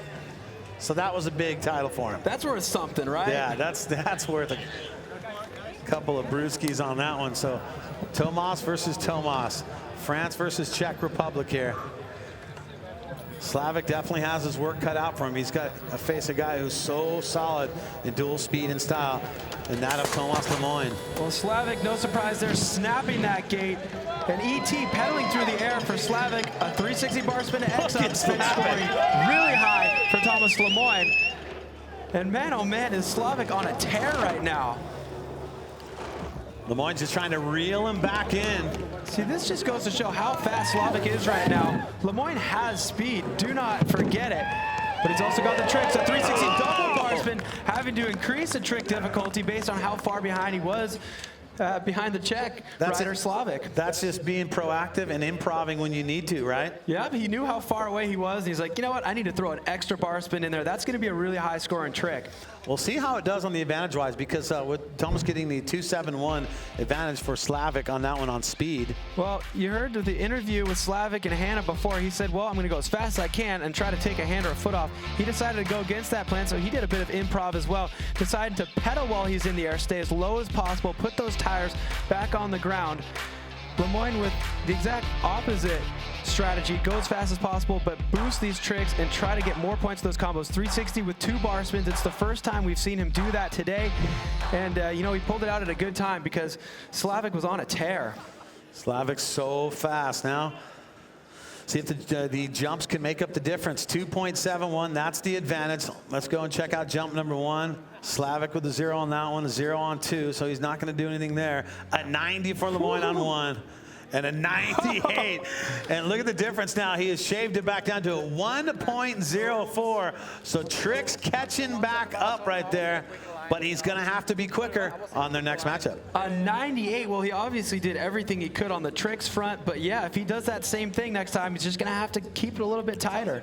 Taking a look at it right now, Kyle Straight, he's got the advantage when him and Martin go at it again. Phil Altwell, he's got the advantage over Watts when they face off. Adrian Larone, he has the advantage over Nobles, and Tomas Slavic over Lemoyne right there. He's got the advantage going on. So that's how it's stacking up. We got 1 run in the book for our 8 guys.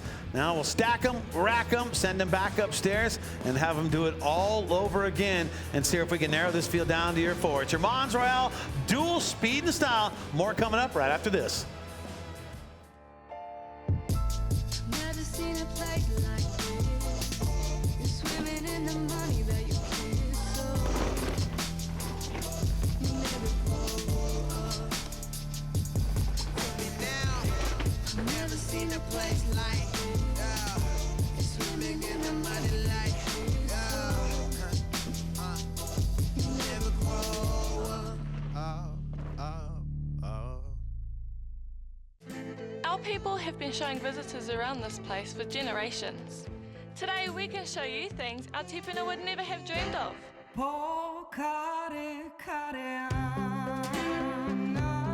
It's not all hard out. Take it slow if you like.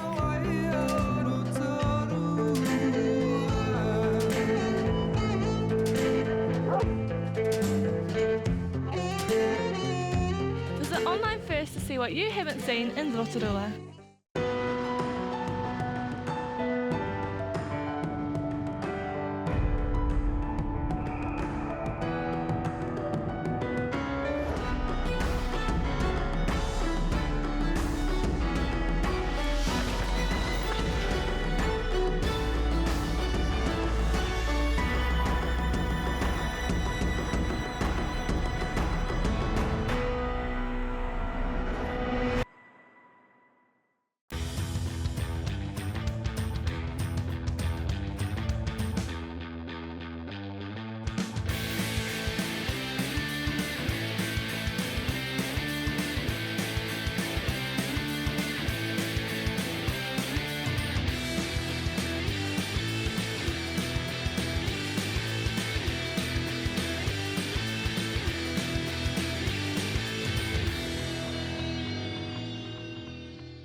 And Crankworx Rotorua brought to you by the good people out here, Skyline Rotorua. Make a visit out here and check out their bike park. And brought to you by New Zealand. That's why we're here, all about New Zealand here at Crankworx Rotorua. And we got the colorful people coming on out here and hanging out, but it's time to check in with Hannah Bernard. What's going on, Hannah? Thank you very much, guys. Yeah, well, we've seen the first round of the second heat coming down in this round of 8, and so far it seems like the racers have the advantage. This course is riding extremely fast, so if the guys that are tricking the jumps are going to trick them, they might want to just stick to tricking that first one and then focusing on speed the whole rest of the way. This course is riding very, very fast. As I talked to Adrien Laurent, who's currently ahead in his heat right now, he said that this is one of the fastest courses that he's ever done, and he got second in the series in dual speed and style last year, so I think that guy knows what he's talking about. So we got the second heats in the round of 8 coming up. Back up to you guys.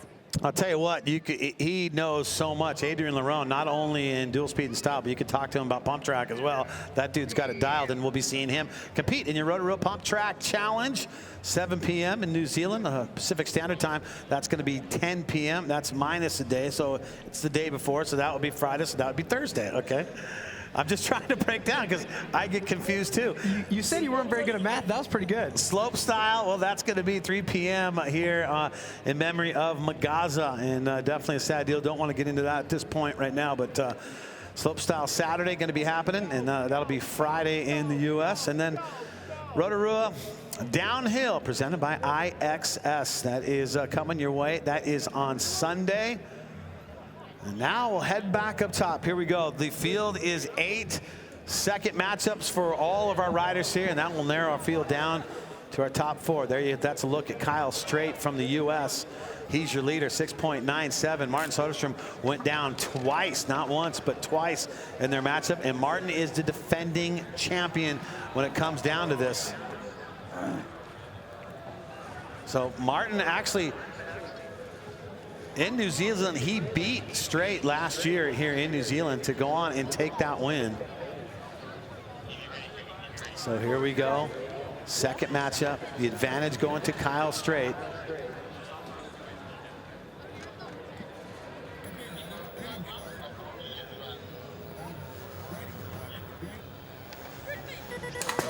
And back to the action. Here we go. Pretty even start for these two guys. A double tail up for Martin Soderstrom. He's out for blood. He knows he has such a huge differential to make up. He's going very fast, bar to bar with Kyle Straight. Landed that double tail up. He does not want to get ejected out of this competition. Kyle's just got to keep it close right here towards the end. Martin Soderstrom sprinting into those flat corners, not scared. 360 inverted flat table for Martin Soderstrom, a Superman for Kyle Straight. Wow, Martin is out for blood. Well, and you know what? That's what you need to be out for. You have 2 falls in that first run. You've got to come back and you got to swing for the fences. So Kyle Straight, 6.14. That's the speed. But we got to take a look at these jumps because that's what it's going to come down to when it comes right down to it. And Martin, you know, starting out solid, taking the win in New Zealand last year, then getting injured before Whistler. So a tough situation for him. Kyle's been on so many different podiums in speed and style since the beginning. Here's our replays. I had a feeling that we were going to see that double tail up out of Martin Soderstrom. That's what he was using to win last year, but he was usually doing it on this jump, but instead taking the double whip up to the top of the course and the 360 flat table to the bottom of the course against Kyle Straight's nicely extended Superman. But Martin Soderstrom, the fact that he was sprinting into those flat corner slalom gates, he really wants this.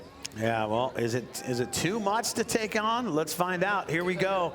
Leader on speed, Kyle Straight. Jump number 1, Kyle's going to drop a 45. He's going to get a 20 on jump number 2. Now Martin should take the advantage at 96 with the double tail whip and the 85 with that flat table 3. So Kyle Straight is going to advance on. Too much to make up for Martin Soderstrom. And your defending champ from last year has been eliminated. Kyle Straight, moving on. Let's take our attention back up top for our next matchup. Well, this one was a tight one in the last round. Brad, I know Greg, he's got a great strategy going into this. He needs to keep it a little bit tighter to Phil Atwill right now, but the tricks that he's choosing are on point. 1.11, here we go. Phil Atwill gets Greg Watts. Back flip bar spin to X up for Greg Watts. Wow, his trick score was so high just with the back flip bar spin, but adding another variation into that, 3 tricks in 1 air. He's got to keep it close to go, Cam. Well, he is staying relatively close. He's only about a bike length and a half behind Phil Atwell right now, and with that trick, that's probably going to be the highest score we've seen so far. A backflip tail whip for Greg Watts. Wow! Not only did he flip whip, but he almost gained time. He sent that to flat. He took that all the way to flat. Like you said, he probably made up at least a half a second, maybe a full second on that one. Oh, man, it is absolutely killer to see Greg Watts pulling the flip whip. He used that trick to win Crankworx back in 2009. There we go, the backflip bar spin to X up. Take another look at it there. Backflipping, spinning the bars 360 degrees, and then taking them to 180 and bringing them back. Then this last jump, Greg knew he needed something big. Went so high, look at the amplitude landing for that backflip tail. Lands low. Look how he makes up time. That is beautiful. Let's watch this in slow motion again. Catches the pedals upside down. As soon as he lands, a split second later, he's already sprinting. And look at this. Did he even cross the line first? Oh, man, he might have. See, this is when it defines speed and style, because speed is so important, but style is so important, equal as important as the speed. Here we go, 1.28, the advantage that Greg Watts needs to make up, and you know he wants to advance. So 15 for Phil on jump number 1, 0 on jump number 2. Watts with a 95, and Watts has done it. He has done it with a 98. Greg Watts, solid stuff, 0.30, and Watts is moving on. Well, great job for Phil Atwell. Unfortunately, he's out of the competition right now, but he pushed Greg Watts so hard. Greg had to dig real deep to be able to make it out of that bracket. I pushed myself too hard. You see that? I think I pushed myself too hard. Great. Nicely done. All right, focus on the top now for Nobles and Adrian Laurent. And Nobles went down on his, and that gives Adrian Laurent, I think, the max difference between the two. And here we go, Laurent versus Nobles, second matchup. Wow, both of these guys, master of the gate start, cutting their teeth in gated racing. A backflip for Adrian Laurent, getting the feet on the pedals perfectly at that time was Barry Nobles with that tail whip, and he appears to have the lead right now coming into the berms. Wow, almost getting a little bit off track into that left-hand berm, but straight back onto the pedals. We're into the slalom gates now, a little bit of an advantage for Adrian Laurent, but Barry Nobles right on his heels. A backflip for Adrian Laurent, a backflip for Barry Nobles. You know, but I just matching right there, but when Adrian Laurent had the advantage because Nobles went down, so you got to remember that's a big difference that he had to match up. Was it too close right there? Did he need to beat him by more? We'll find out. Here it is, 7.06 the difference. Take a look at the jumps. Well, Barry Noble's foot did not get caught anywhere near that front tire this time. He knew exactly what to fix from the mistake in the first round, getting right back onto the pedals and sprinting. Watch how much speed he carries through that tight right-hand berm on the inside. Yeah. And watch, he almost threw it away right here. Kind of went a little bit off track. But Adrian Laurent with the flip, Barry Nobles with the flip as well, and Barry Nobles knew he had that max differential to make up, and that max differential, I'm trying to figure out what that is. We're seeing such high differentials in the 5-6 second ranges, which, man, that's an uphill battle trying to make up the difference in the second run.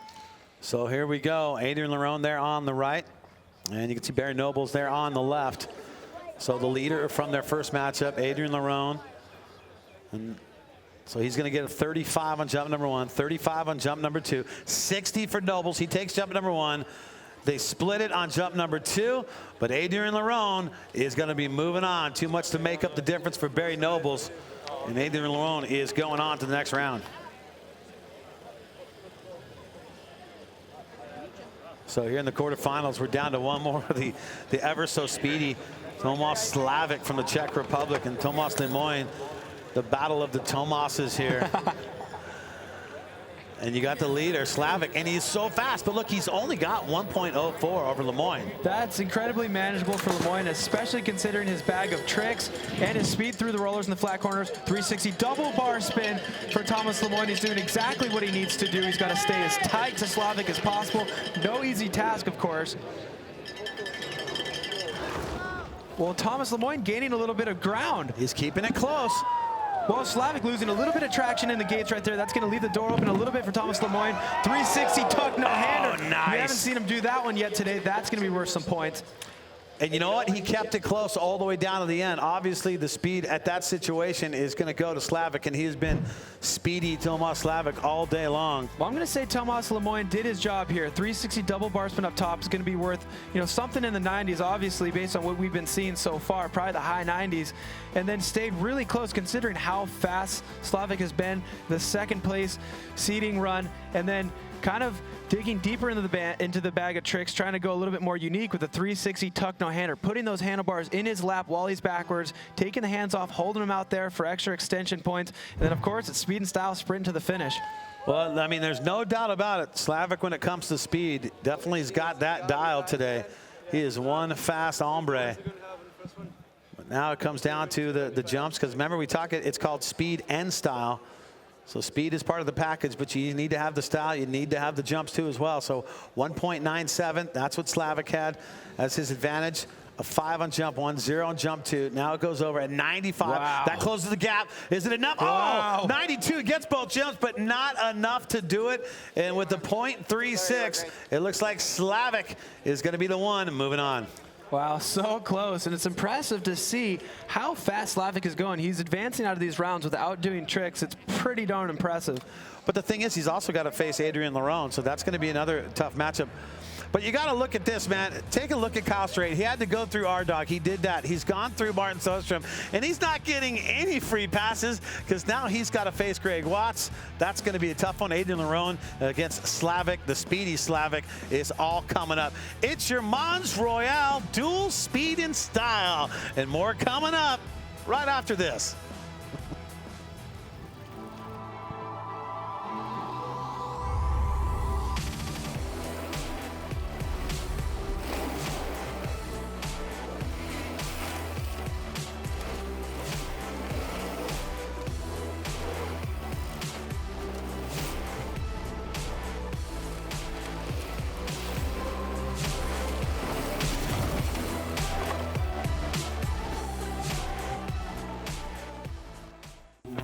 I'm the baddest mother up in here, and I'm about to make it clear.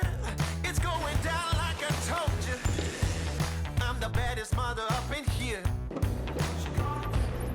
I'm gonna rock you. I'm gonna rock you. I'm gonna rock you. I'll have you begging for mercy, begging for mercy. Oh, I'm dangerous.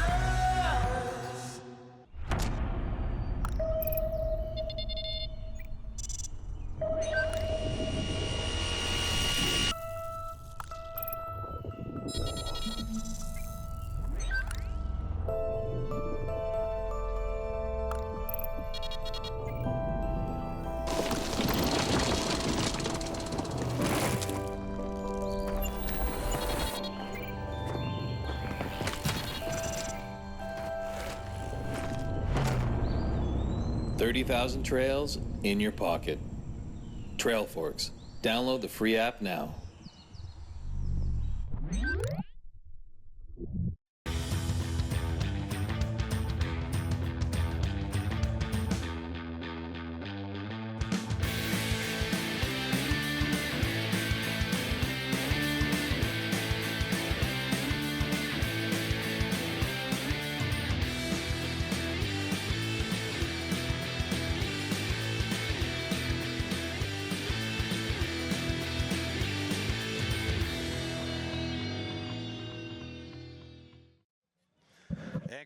Crankworx Rotorua brought to you by SRAM. They've been involved with Crankworx for some time. Big ups to them. Famously, Rotorua. Check it out, rotoruanewzealand.com. Everything Rotorua and Whistler Mountain Bike Park. Big props out to all of our great sponsors holding it down for yet another year at Crankworx. Well, where are we at, Cam? We are in Rotorua, New Zealand.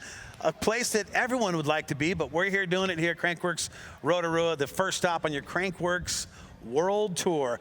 We started with 16 here at your Skyline Bike Park. We went down to 8. Now it's your final 4 in the semis, and we got some pretty heavy matchups. Look at this. Kyle Straight's his route to get to this point has been such an uphill battle. Like you said, no easy passes, and look who he's up against now. It's like Kyle Straight has been in one 2, 3 finals so far today. Well, if he's able to take this thing all the way to the top step of the podium, we know that he will have earned it. America versus America here. Kyle Straight and Greg Watts. These guys hate each other. No, they try to create some drama there, but that's not true. I don't think anybody's going to buy that. No, they're not. Here we go. Kyle Straight on the left, Greg Watts on the right. Really even off that gate snap. Wow, backflips for both of them. I would have expected to see a combination out of Greg, but he's going to race Kyle right now. Identical tricks off the first jump. Greg Watts trailing Kyle Straight a little bit into these berms.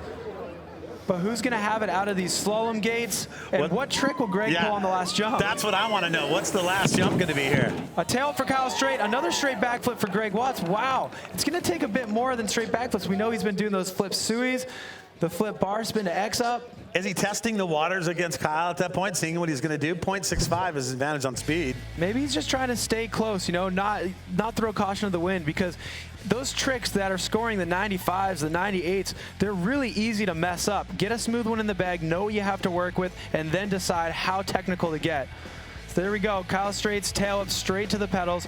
Greg Watts, a rare sight, backflipping without the bars moving and with all limbs on the handlebars and pedals. Double or nothing, doing a straightie. All right, we'll see what's going on here. 0.65 the deal on speed for Kyle Straight. Now to the jumps. Who's going to get what on this one?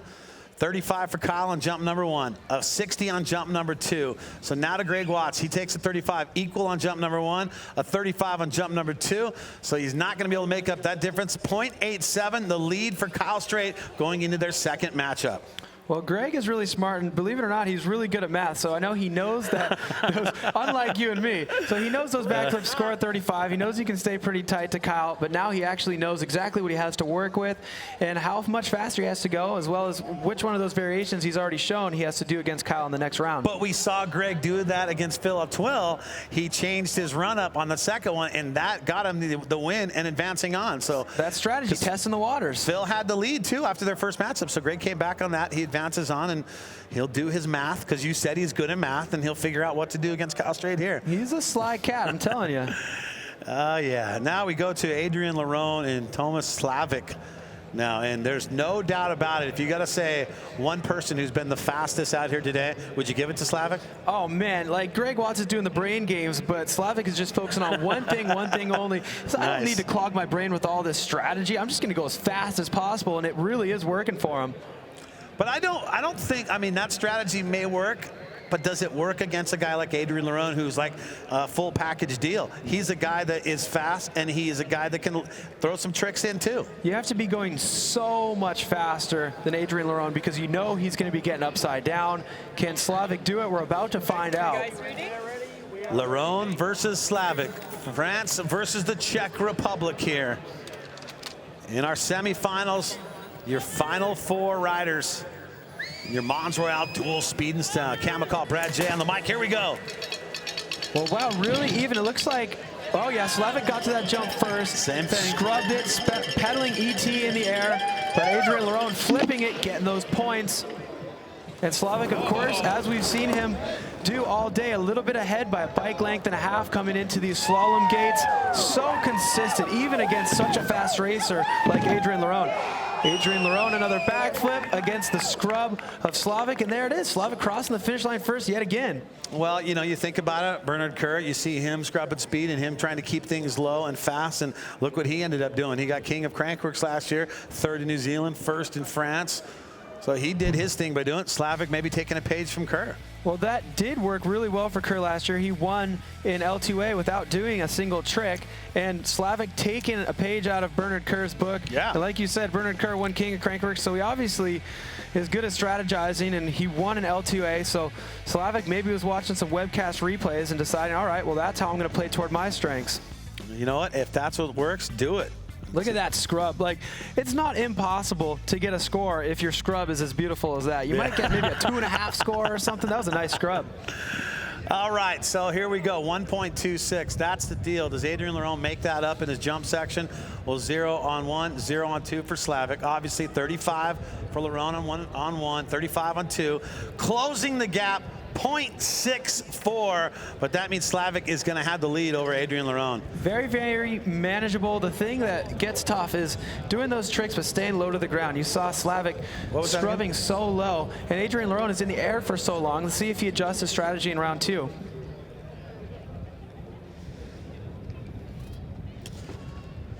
All right, well, I'll tell you what, we got Pump Trap coming up and more on Pump Track. Well, let's send it down and check back in with the ever so rad Hannah Bernard.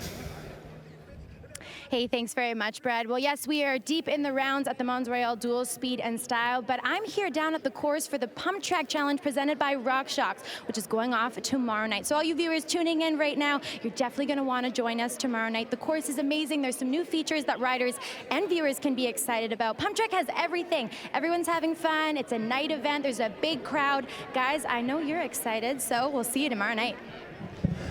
Well, I'll tell you what, Hannah, that's cool that you're over there, but get back over here. This is where it's going down right now. Yeah, that's tomorrow. The action is right here, right now. But I'll tell you what, I am excited for that Pump Track Challenge tomorrow. That's always a good time. It's always a fun one. There you go. Taking a look at it right now, the green dot you see on Kyle Strait, that means he has the advantage over Greg Watts.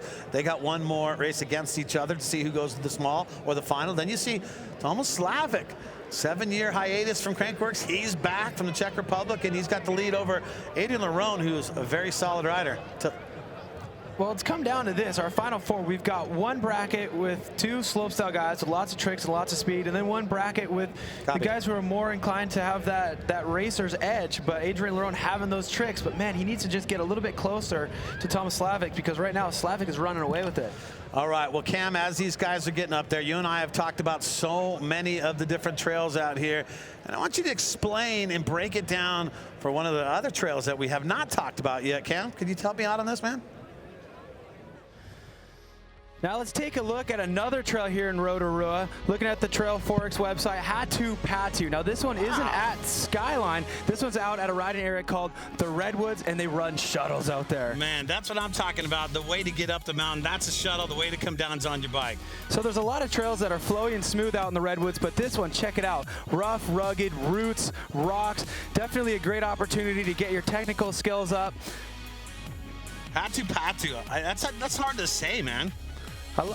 I like the fact that this is a trail you can go out and ride with your buddies, and you can bring a trail bike, ride it on the trail bike, ride up to the top if you want, but if you happen to time it out with the shuttle, get on that truck. Yeah, I'll tell you what, now I love everything about it, but this is my favorite part right here. Get back on that shuttle and get back up top and do it again.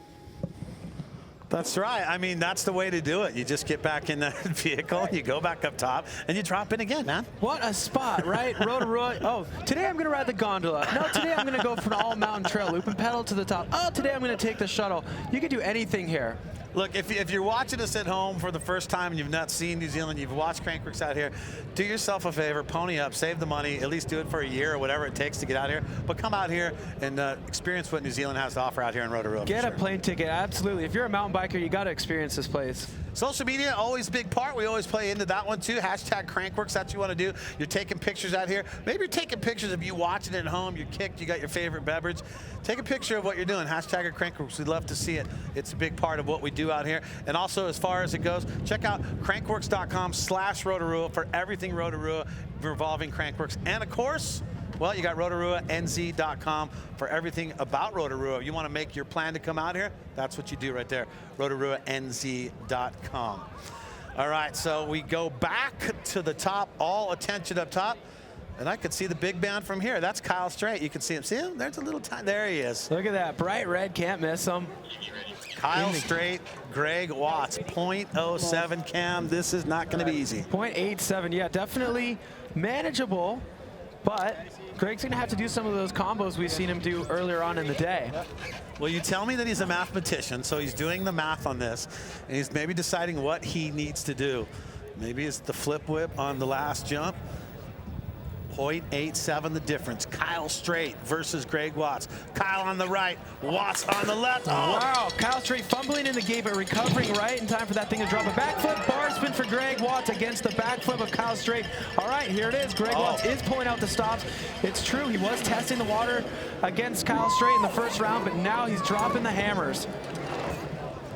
Kyle Strait with a couple bike lengths lead coming into these slalom gates, but Greg Watts looking strong. Undoubtedly, he's planning his trick right now. Tail for Kyle Strait, a backflip downtown for Greg Watts landing landing so low, feet slipping off the pedals, but I think I saw a smile on his face as he crossed that finish line. Oh, I think he's a little bent over.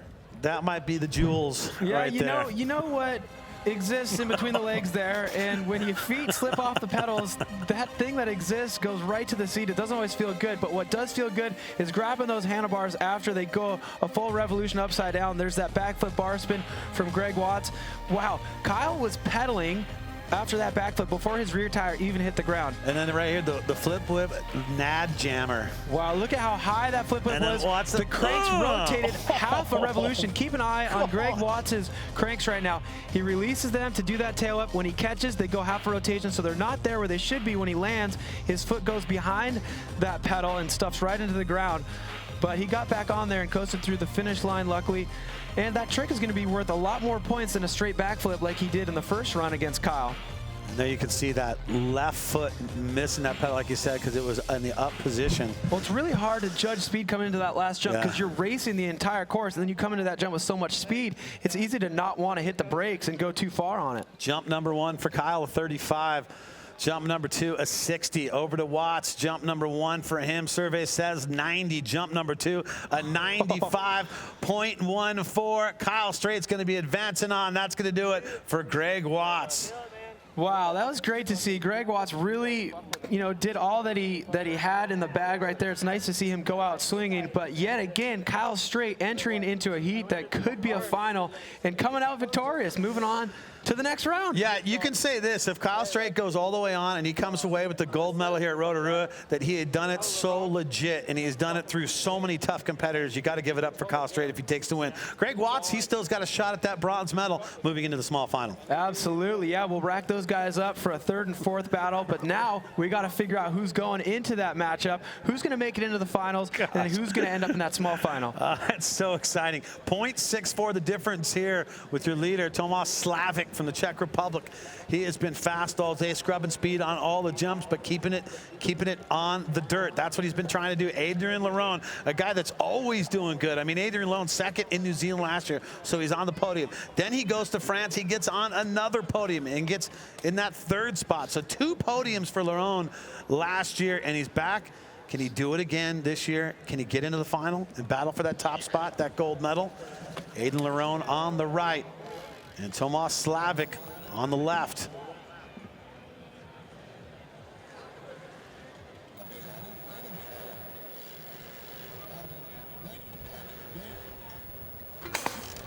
Look at the jump right there from Lerone. Man, Lerone smashing that gate over so early. I'm not exactly sure if that was before it dropped on its own, but nonetheless, we're off to the races right now.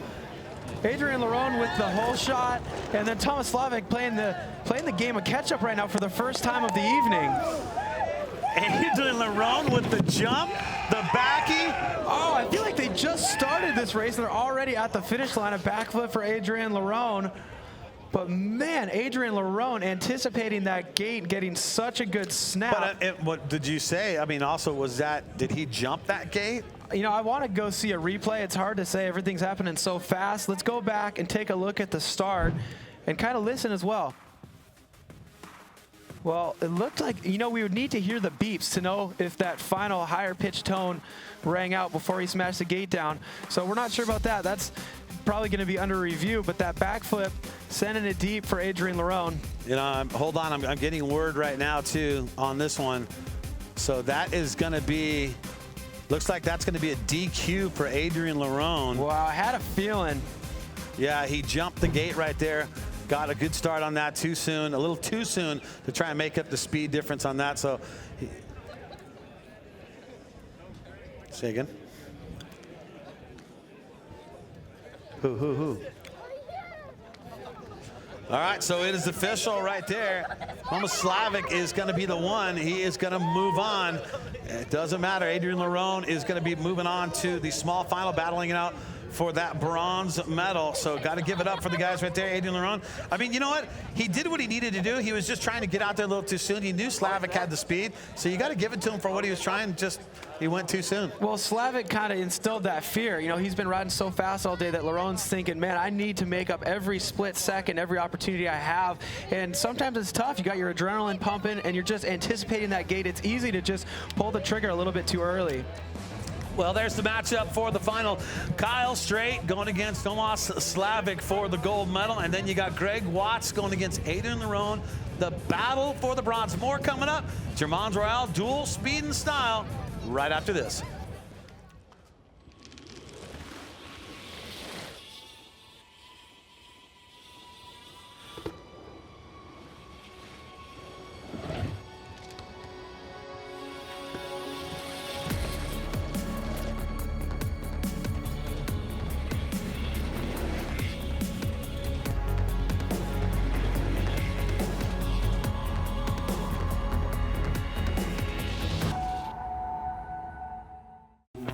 I'm the baddest mother up in here, and I'm about to make it clear.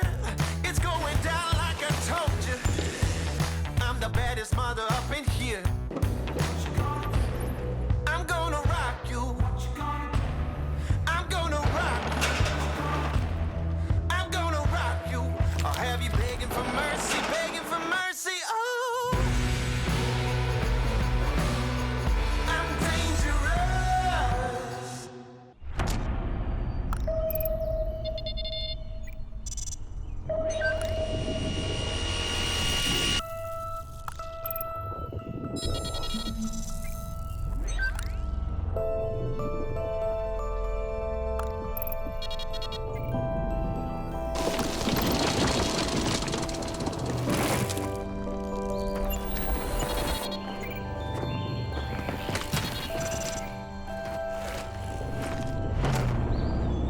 30,000 trails in your pocket.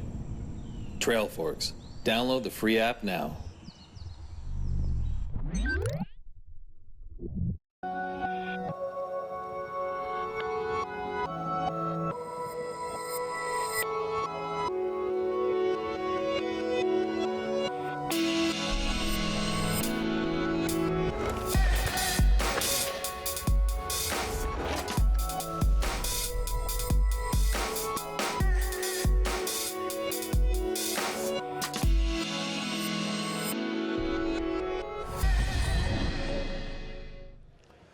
And welcome out to Skyline Bike Park right out here. Crankworx, Rotorua, first stop of the Crankworx World Tour, your Mons Royale dual speed and style going on. Started out with 16. We got the finals set up for you. That's right, the finals and the small final all set up. Cam McCall, Brad J here. Kyle Straight, Tomas Slavic, they're going to go at it, battle for the gold medal. And then Cam, you got Greg Watts and Adrian Lerone battling it out for the bronze. It's going to be a great final. It's going to be a great small final. I can't wait. Yeah, these guys are stacked and racked and getting ready to do. But one of the guys that is absent from the whole mix, and a guy that won the King of Crankworx, Bernard Kerr, and unfortunately Bernard got hurt, still competed in best whip, but he was doing it kind of broken off and he wasn't able to compete. And that brings us to, you ready? I'm ready. The big number. The big number. Well, you talk math, right? Yeah, statistically, you know, you're talking about all the obvious things, a first here, a second there. All those results led to Bernard Kerr accomplishing that task of being the first King of Crankworx. But let's talk about some of the other numbers behind the scenes. So 42,000, that's the amount of Instagram followers that Bernard Kerr has. I'm one of them, and Cam's one of them too. So that makes up that 42,000. It's a nice round number, and I'm sure he gained a lot more after winning that crown last year. The next 80. number, What's 80 all about? 80. Well, he won speed and style in L2A, and you see how many laps these guys have to do from bracket to bracket. 80 is the amount of berms he rode during his quest for that title there at L2A. Okay, but then there's a 555. 555. Each one of these events here at every Crankworx stop is worth valuable points toward that King of Crankworx title. 555 points is the amount of points that Bernard Kerr accumulated during his campaign for that crown. And, you know, it was only only 10 points above Adrian Lerone. So every point counts. That's why you see all these guys out here entering as many events as possible. And you look at the numbers, and of course, yeah, he beat Adrian Lerone by 10 points for the King of Crankworx, and that 10 points was a difference, I think, about $25,000 for 10 points. Mucho dinero. So 11 more points for Adrian Lerone, and it's a different story. But you know what? It's not a different story now because Adrian Lerone is still battling for a chance to come away with the medal. Rotorua Pump Track Challenge, Cam and I are going to be on the mics for that one, calling that show for you. Pacific Standard Time, that's going to be at 10 p.m., but that's the day earlier. And then Slope, excited about this one. It's going to be live on Red Bull TV, Rotorua Slope Style in memory of Magaza. That's going to be Saturday Pacific Time. That's going to be 6 p.m. And that'll be on your Friday at 6 p.m. for you people watching on the West Coast. And Sunday, we ain't done yet. Don't stick a fork in it because we got your Crankworx Rotorua Downhill presented by IXS. And that's going to be a barn burner for sure. New Zealand time, 3:30. Pacific Standard Time, 6:30 on your Saturday. And 3:30 a.m. if you're in the Central. So that's going to be a tough one if you're living somewhere around that zone. But set your alarm clock. Watch it at 3:30 a.m., right? Don't miss it. Whatever it takes. Set that alarm. Smiling fans coming out representing. The finals are set. Small final, Greg Watts versus Adrian Lerone. That's the battle of the bronze. And Kyle Strait against Tomas Slavic. The battle, of course, going for that gold. And Slavic, who we've not seen in the mix at Crankworx for a few years now. I think he said it earlier when he was with Tana that it's been 7 years since he's competed at Crankworx, but he is back and he's going for a gold. Great to see him back. You know, getting his feet wet, saying, all right, I'm going to get back to Crankworx, see how it goes. But making it to the final in speed and style, what a good showing. I'll tell you what, when we talked about slopestyle, and the dude who took the big win in slopestyle last year out here in Rotorua is standing by with Hannah Bernard right now. Let's send it down, Hannah. Hey, thanks very much, guys. Yes, I'm here with Brett Reeder. Now, Brett Reeder, we talked last year at the slopestyle here in Crankworx Rotorua, and you told me that you wanted to stop the guy that was going to win the Triple Crown, but it ended up being you. You had 2 wins, one at Rotorua, one at France. You couldn't get it done in Whistler, but how are you feeling coming into the 2016 season? Yeah, I didn't end up getting that complete because I fell in Whistler, but I don't know, still no personal pressure, and hopefully I do good on Saturday. All right, now you've had some time to train on this slopestyle course here at Crankworx Rotorua. How has the training been? It's good. It's like the best course to ride. It's fun. Everyone's having a good time.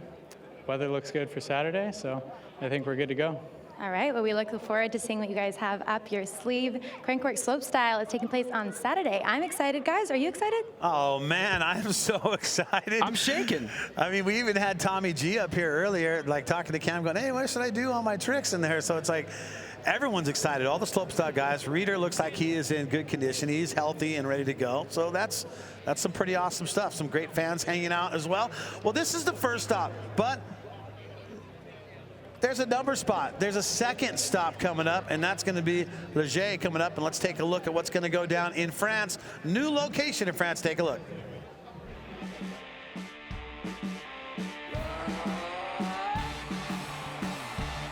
Welcome to a nice, beautiful day here at Crankworx. Stop number 2 on the World Tour. Fans are going wild, coming down to the final jump. What do they got? Who is gonna take it?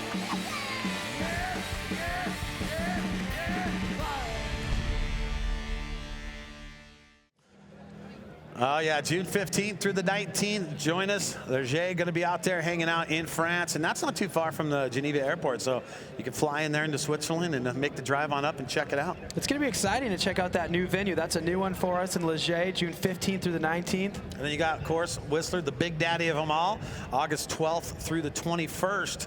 That's your Crankworx World Tour. Hard to believe this is only stop number 1 this year, man. We're here again. It seems like we were just in Whistler, to be honest. So we're going to start things off with our small final is how we start this party off. And you can see Greg Watts right there on the right. And he's going against Adrian Lerone. Well, Greg looking very ready. Helmet, goggles, in the gate. Adrian Lerone sipping on some water. Sure that's not maybe some red wine? No.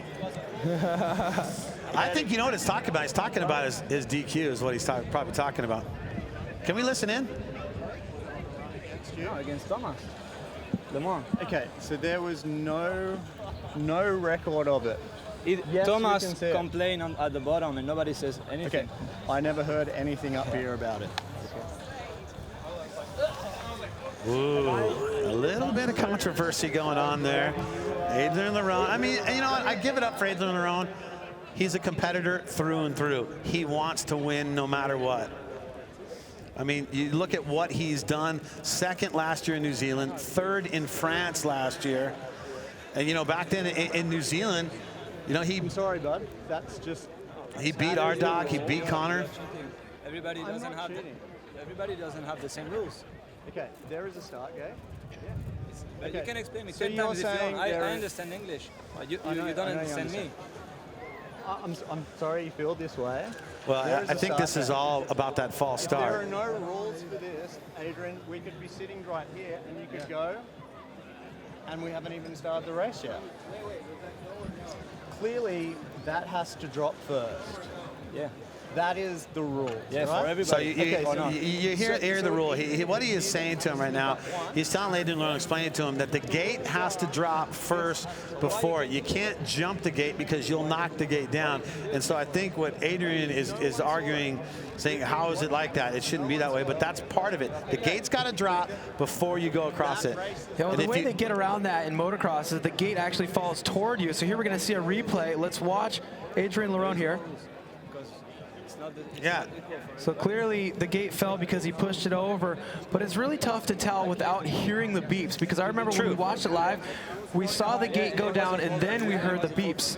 So definitely, let's listen in. How can we starting timing? All right, we got another angle on that. But yet again, you know, it's really hard to tell without the beeps.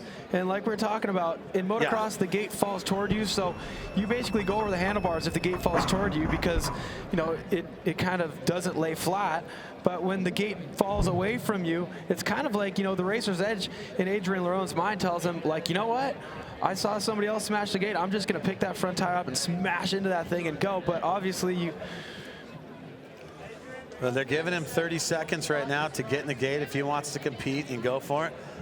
Otherwise, what that would be, Greg Watts would come away if he doesn't get his butt up there and get locked and loaded in that gate to go. Well, Greg's sitting there in the gate going, hey, either give me third place or I can have an opportunity to earn it. And, you know, I think we got to get Adrian Lerone in the gate right here, because damage control, he can salvage and get a third place. And if you're Adrian Lerone, okay, make your point. You've made your point. Make your point after the day, because at this point now, you're still battling for King of Crankworx. You're going to compete. You're going to compete tomorrow in pump track. So a podium finish, a third place finish for him, that would be solid in the quest to come away with the King of Crankworx, especially if he does good tomorrow in pump track. Absolutely. It's good to see he's in the gate. He's not going to resign to that fourth place based on just principle. He's going to get in there and race Greg Watts, and we're going to have a heck of a show right now. Battle for the bronze medal. Let's listen in.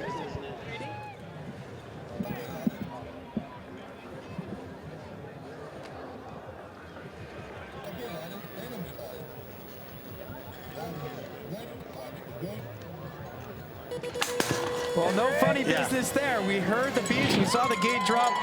Backflips for both riders right now. Adrian Lerone off to a bit of a head start here, but Greg Watts catching up on the inside section of that right-hand berm.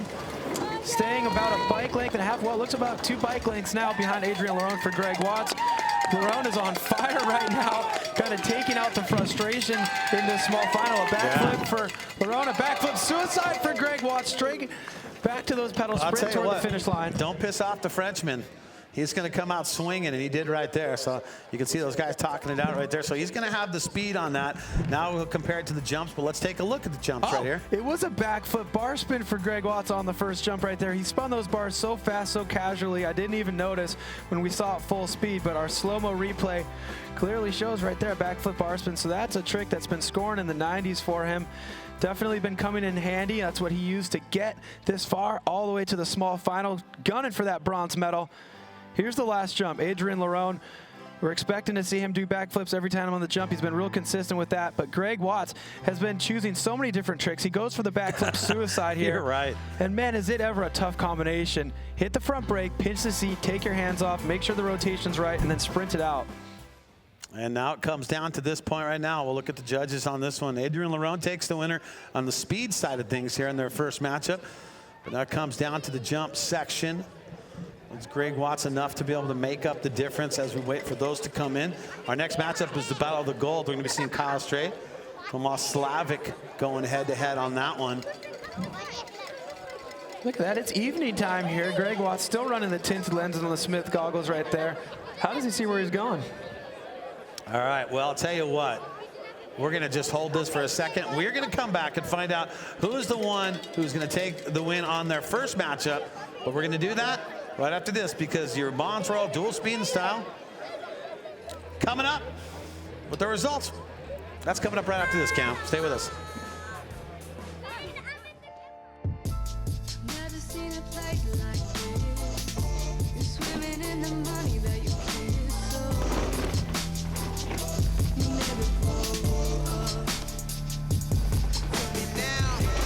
Never seen a place like you're swimming in the money like you never grow up. Our people have been showing visitors around this place for generations. Today we can show you things our tipuna would never have dreamed of.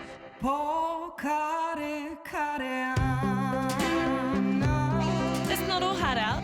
Take it slow if you like.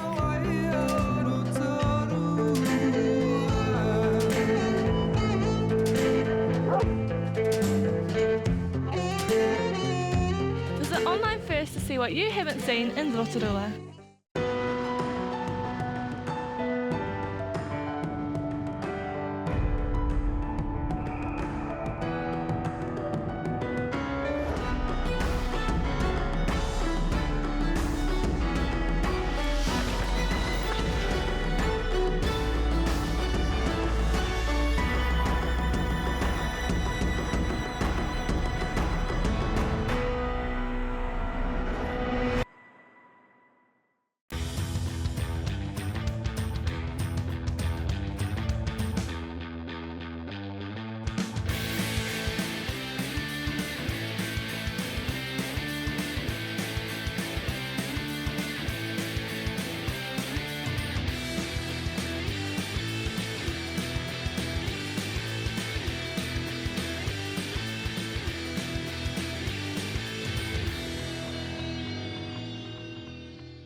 Crankworx Rotorua brought to you by Skyline Rotorua.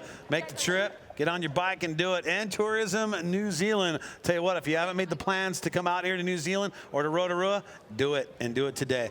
There's a look at our gondola right there here at Skyline Bike Park. And we're going to check in with Hannah Bernard, who's standing by down in the mix. Hannah, what's going on down there? Thanks very much, guys. Well, we're just awaiting the scores in the small final between Adrien Laurent and Greg Watts. Now, obviously, we saw a little bit of controversy with that starting gate. We saw Adrien Laurent trying to plead his case to the official up at the starting gate.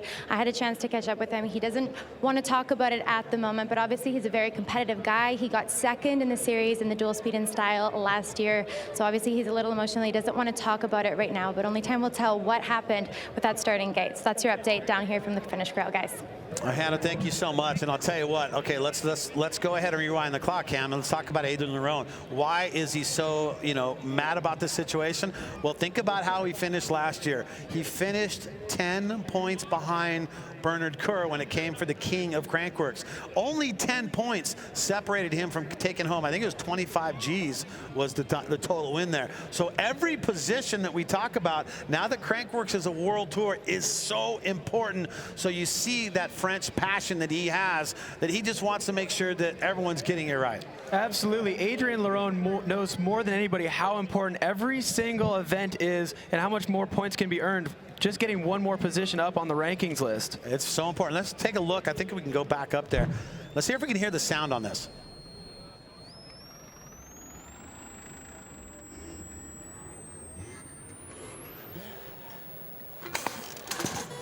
Oh, man, well, that says it right there.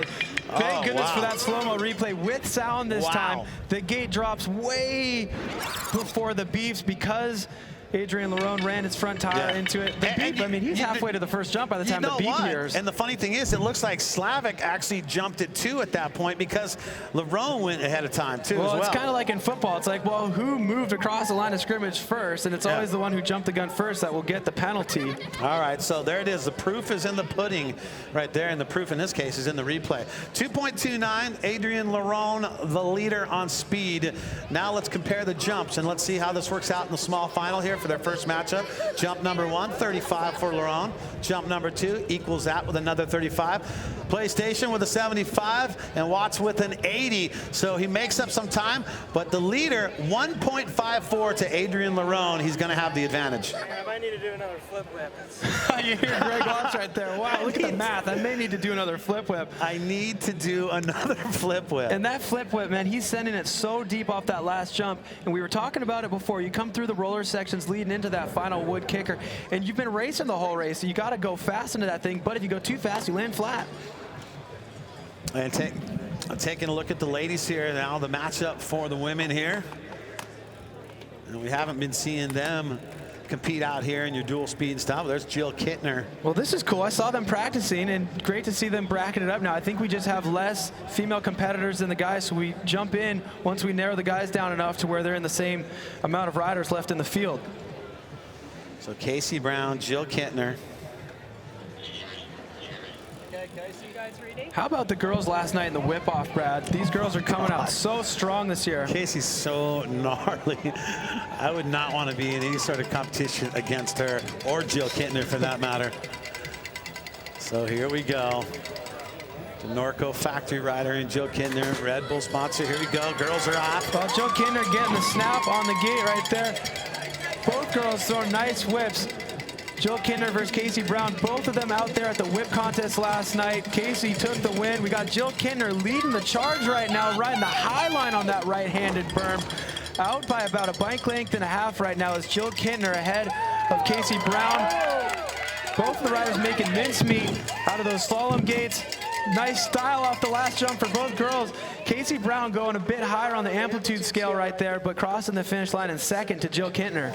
So, and you know, judges will compare that to the height of the jumps to whatever they're doing. That's how they'll break down that. So 1.11, that's the speed that Jill Kittner had the advantage over Casey Brown. But now we take a look at the jumps. Like you said, the amplitude definitely going to Casey Brown, that first kicker. Absolutely. She was going real high. We had Jill Kittner cross the finish line first, led the majority of the race, but casing the two jumps. So we'll see if the judges are going to kind of judge based off of amplitude and degree of whip. And obviously casing the jump isn't going to help out for Jill Kittner, but she had so much speed through the rollers and the flat corners that she was able to finish the race first. So maybe Casey Brown can make up some of that right there as we'll take a look at that one. But Jill Kittner with the speed, 1.11.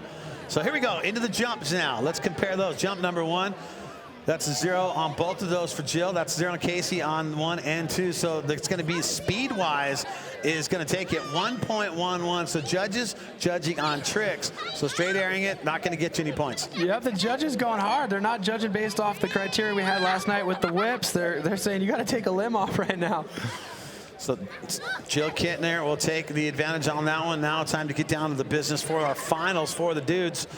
So Kyle Straight, Tomas Slavic. Speed versus style now on this one, that's for sure.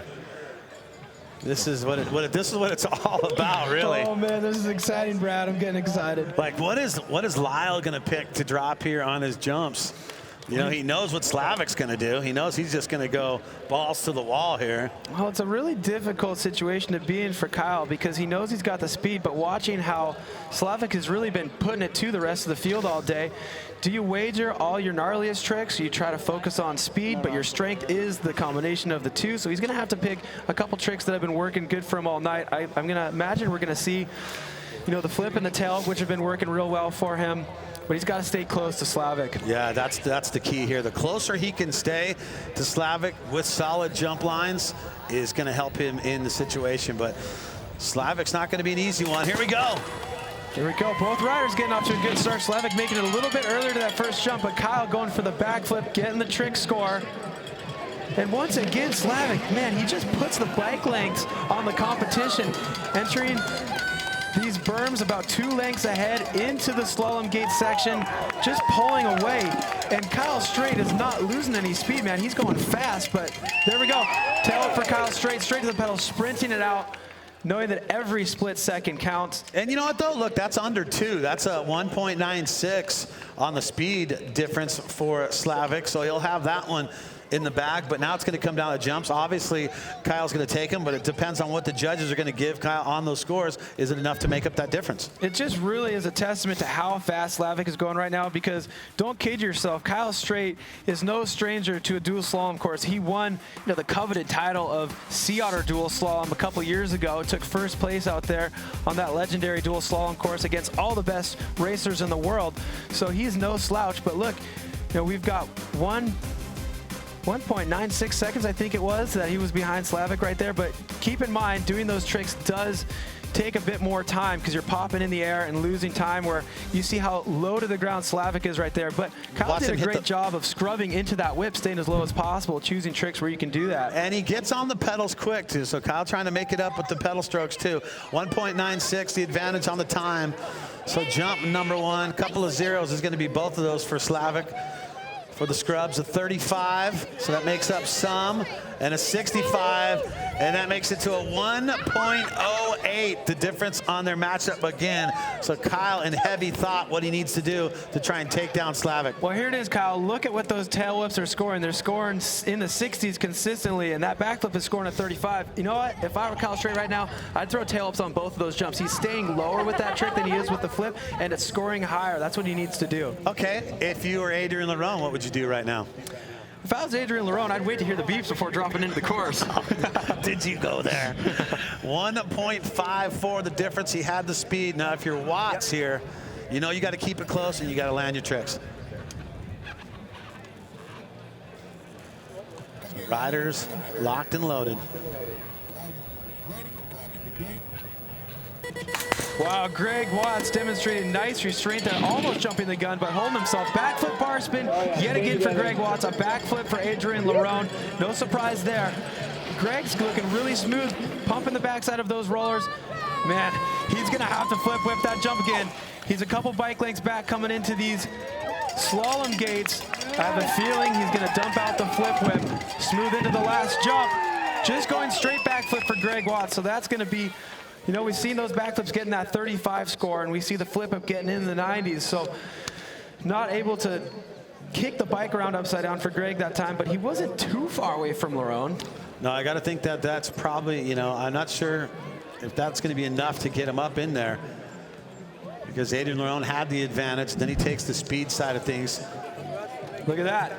Greg hesitated a little bit, almost jumped the gun, but we saw what happens when you jump that gun, and it's no good. You don't want to get a DQ. There's that backflip bar spin. Greg's actually doing an amazing job of staying really low when he does that backflip bar spin.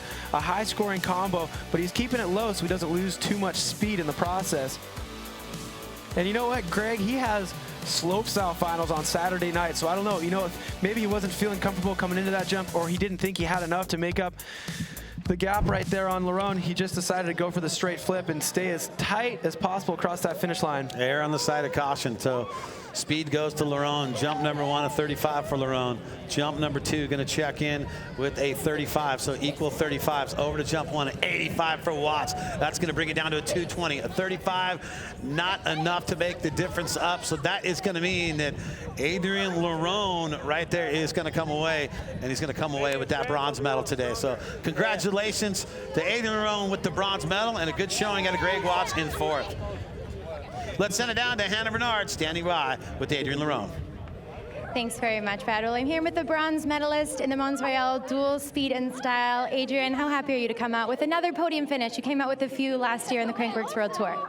Yeah, it's pretty good. I'm really happy. I came to hand podiums, and I do my first one today, and it's pretty nice to start the season like this. It was all about speed here today. Hey, we talked earlier, you said that this was such a fast course. What was that like for you today?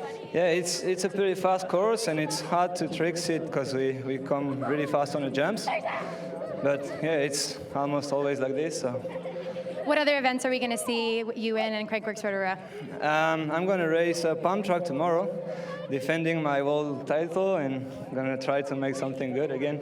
Awesome. Well, good luck in the pump track tomorrow. Thanks so much. Thank you. Yeah, let's not forget that he is the pump track Crankworx champion from last year. We've always called him a pump track killer because that dude can definitely get her done. And when you start with a 3rd place, that's a pretty good deal right there to start your season off. Don't you think, Cam? Absolutely. He's entering a lot of events at each stop of the Crankworx World Tour. So opening his campaign on the right foot with a 3rd place and some valuable points. So Jill Kittner with the advantage here with the 1.11 over Casey Brown out of Canada. Here we go, their 2nd matchup. You see Casey kind of stepping off and getting back on there. Okay. You ready?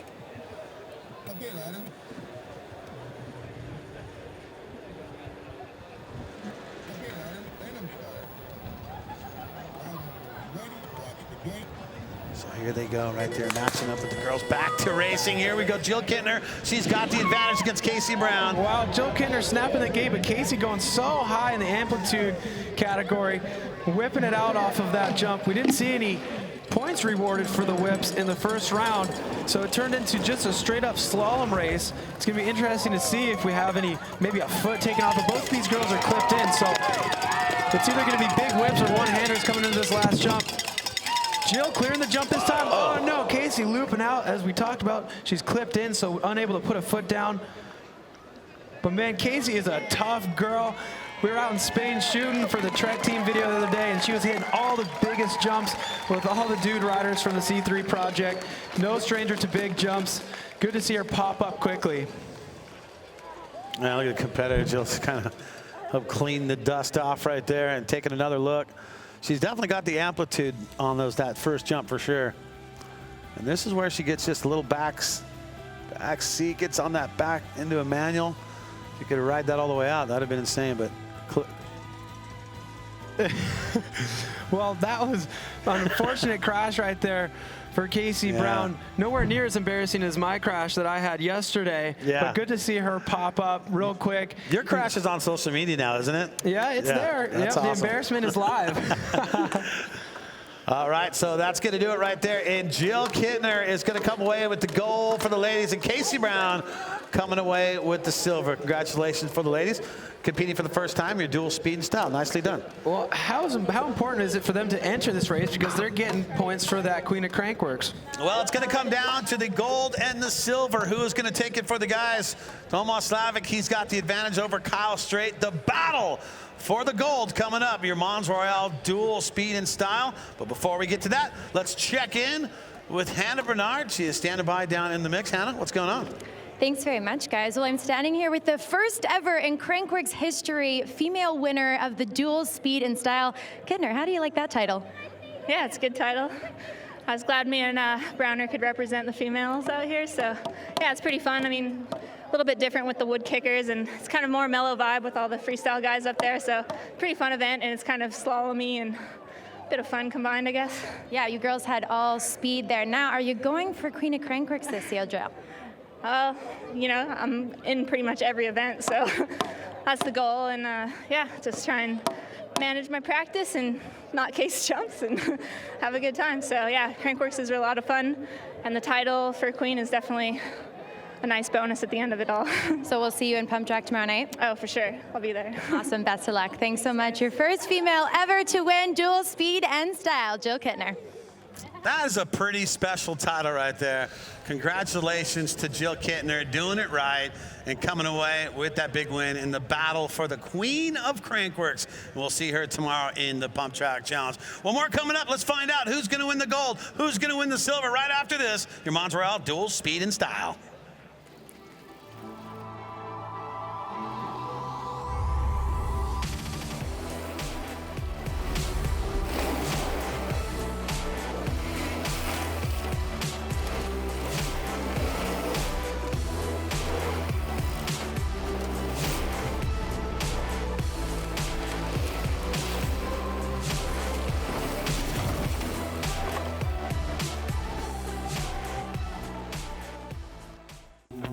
I'm the baddest mother up in here, and I'm about to make it clear.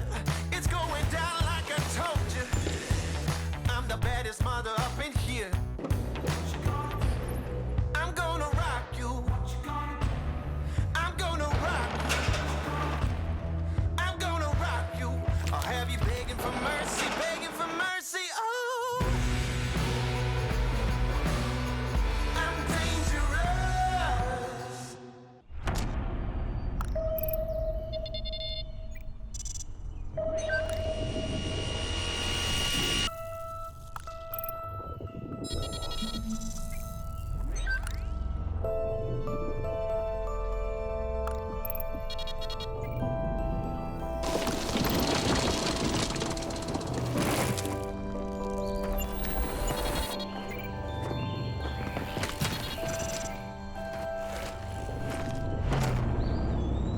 30,000 trails in your pocket.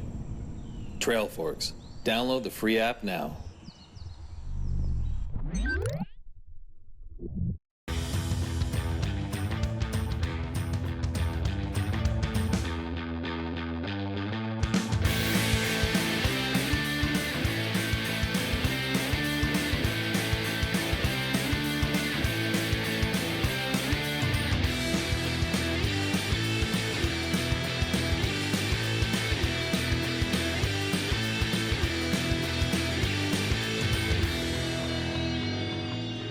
He was the one. Crankworx Rotorua, brought to you by the good people at SRAM, a big part of Crankworx year after year, and famously Rotorua. RotoruaNZ.com for everything Rotorua. And of course, the one that set the benchmark, Whistler Mountain Bike Park. Check it out if you get a chance to go up to Whistler Crankworx. That's something you don't want to miss. Well, it's come down to this. We already seen the bronze medal going to Adrian Lerone, narrowly missing the podium. Greg Watts in that 4th spot. But now it is time for the big money. Kyle Straight versus Tomas Slavik. Style versus speed. Speed versus style. However you want to wrap it up. That's what it's all about right here in this matchup. Well, the name of the game is speed and style, and this is a perfect way to kick it off in the finals here right now. Kyle Straight, a guy who's got them both, and Tomas Slavik just showing that you can come in and just race the course and make it all the way to the finals. Well, and we did a little comparison with Slavik towards Bernard Kerr. Bernard Kerr, same way. He's a racer. He's able to win it, doing it his way. But now it comes down to this. The advantage, ever so slight, just 1.08, and that belongs to one of the fastest dudes in the mix, Tomas Slavik from the Czech Republic with that lead. Now, Kyle Straight, he was deep in thought what he needs to do here, so he needs to try and make up that. He's got to keep it close, but he's got to win both those jumps, which that's a lock for him. But he's got to keep it close, Cam. Well, he can win them by more if he chooses different tricks. I can't wait to see what he does off this first jump right here. Good start for both of these riders. Another backflip for Kyle Straight, so he's locking down that 35 points right now. He's got to stay close. He's racing Tomas Slavik right now, not amending his choices for the tricks. Roosting the bird. He's ahead of Tomas Slavik right now.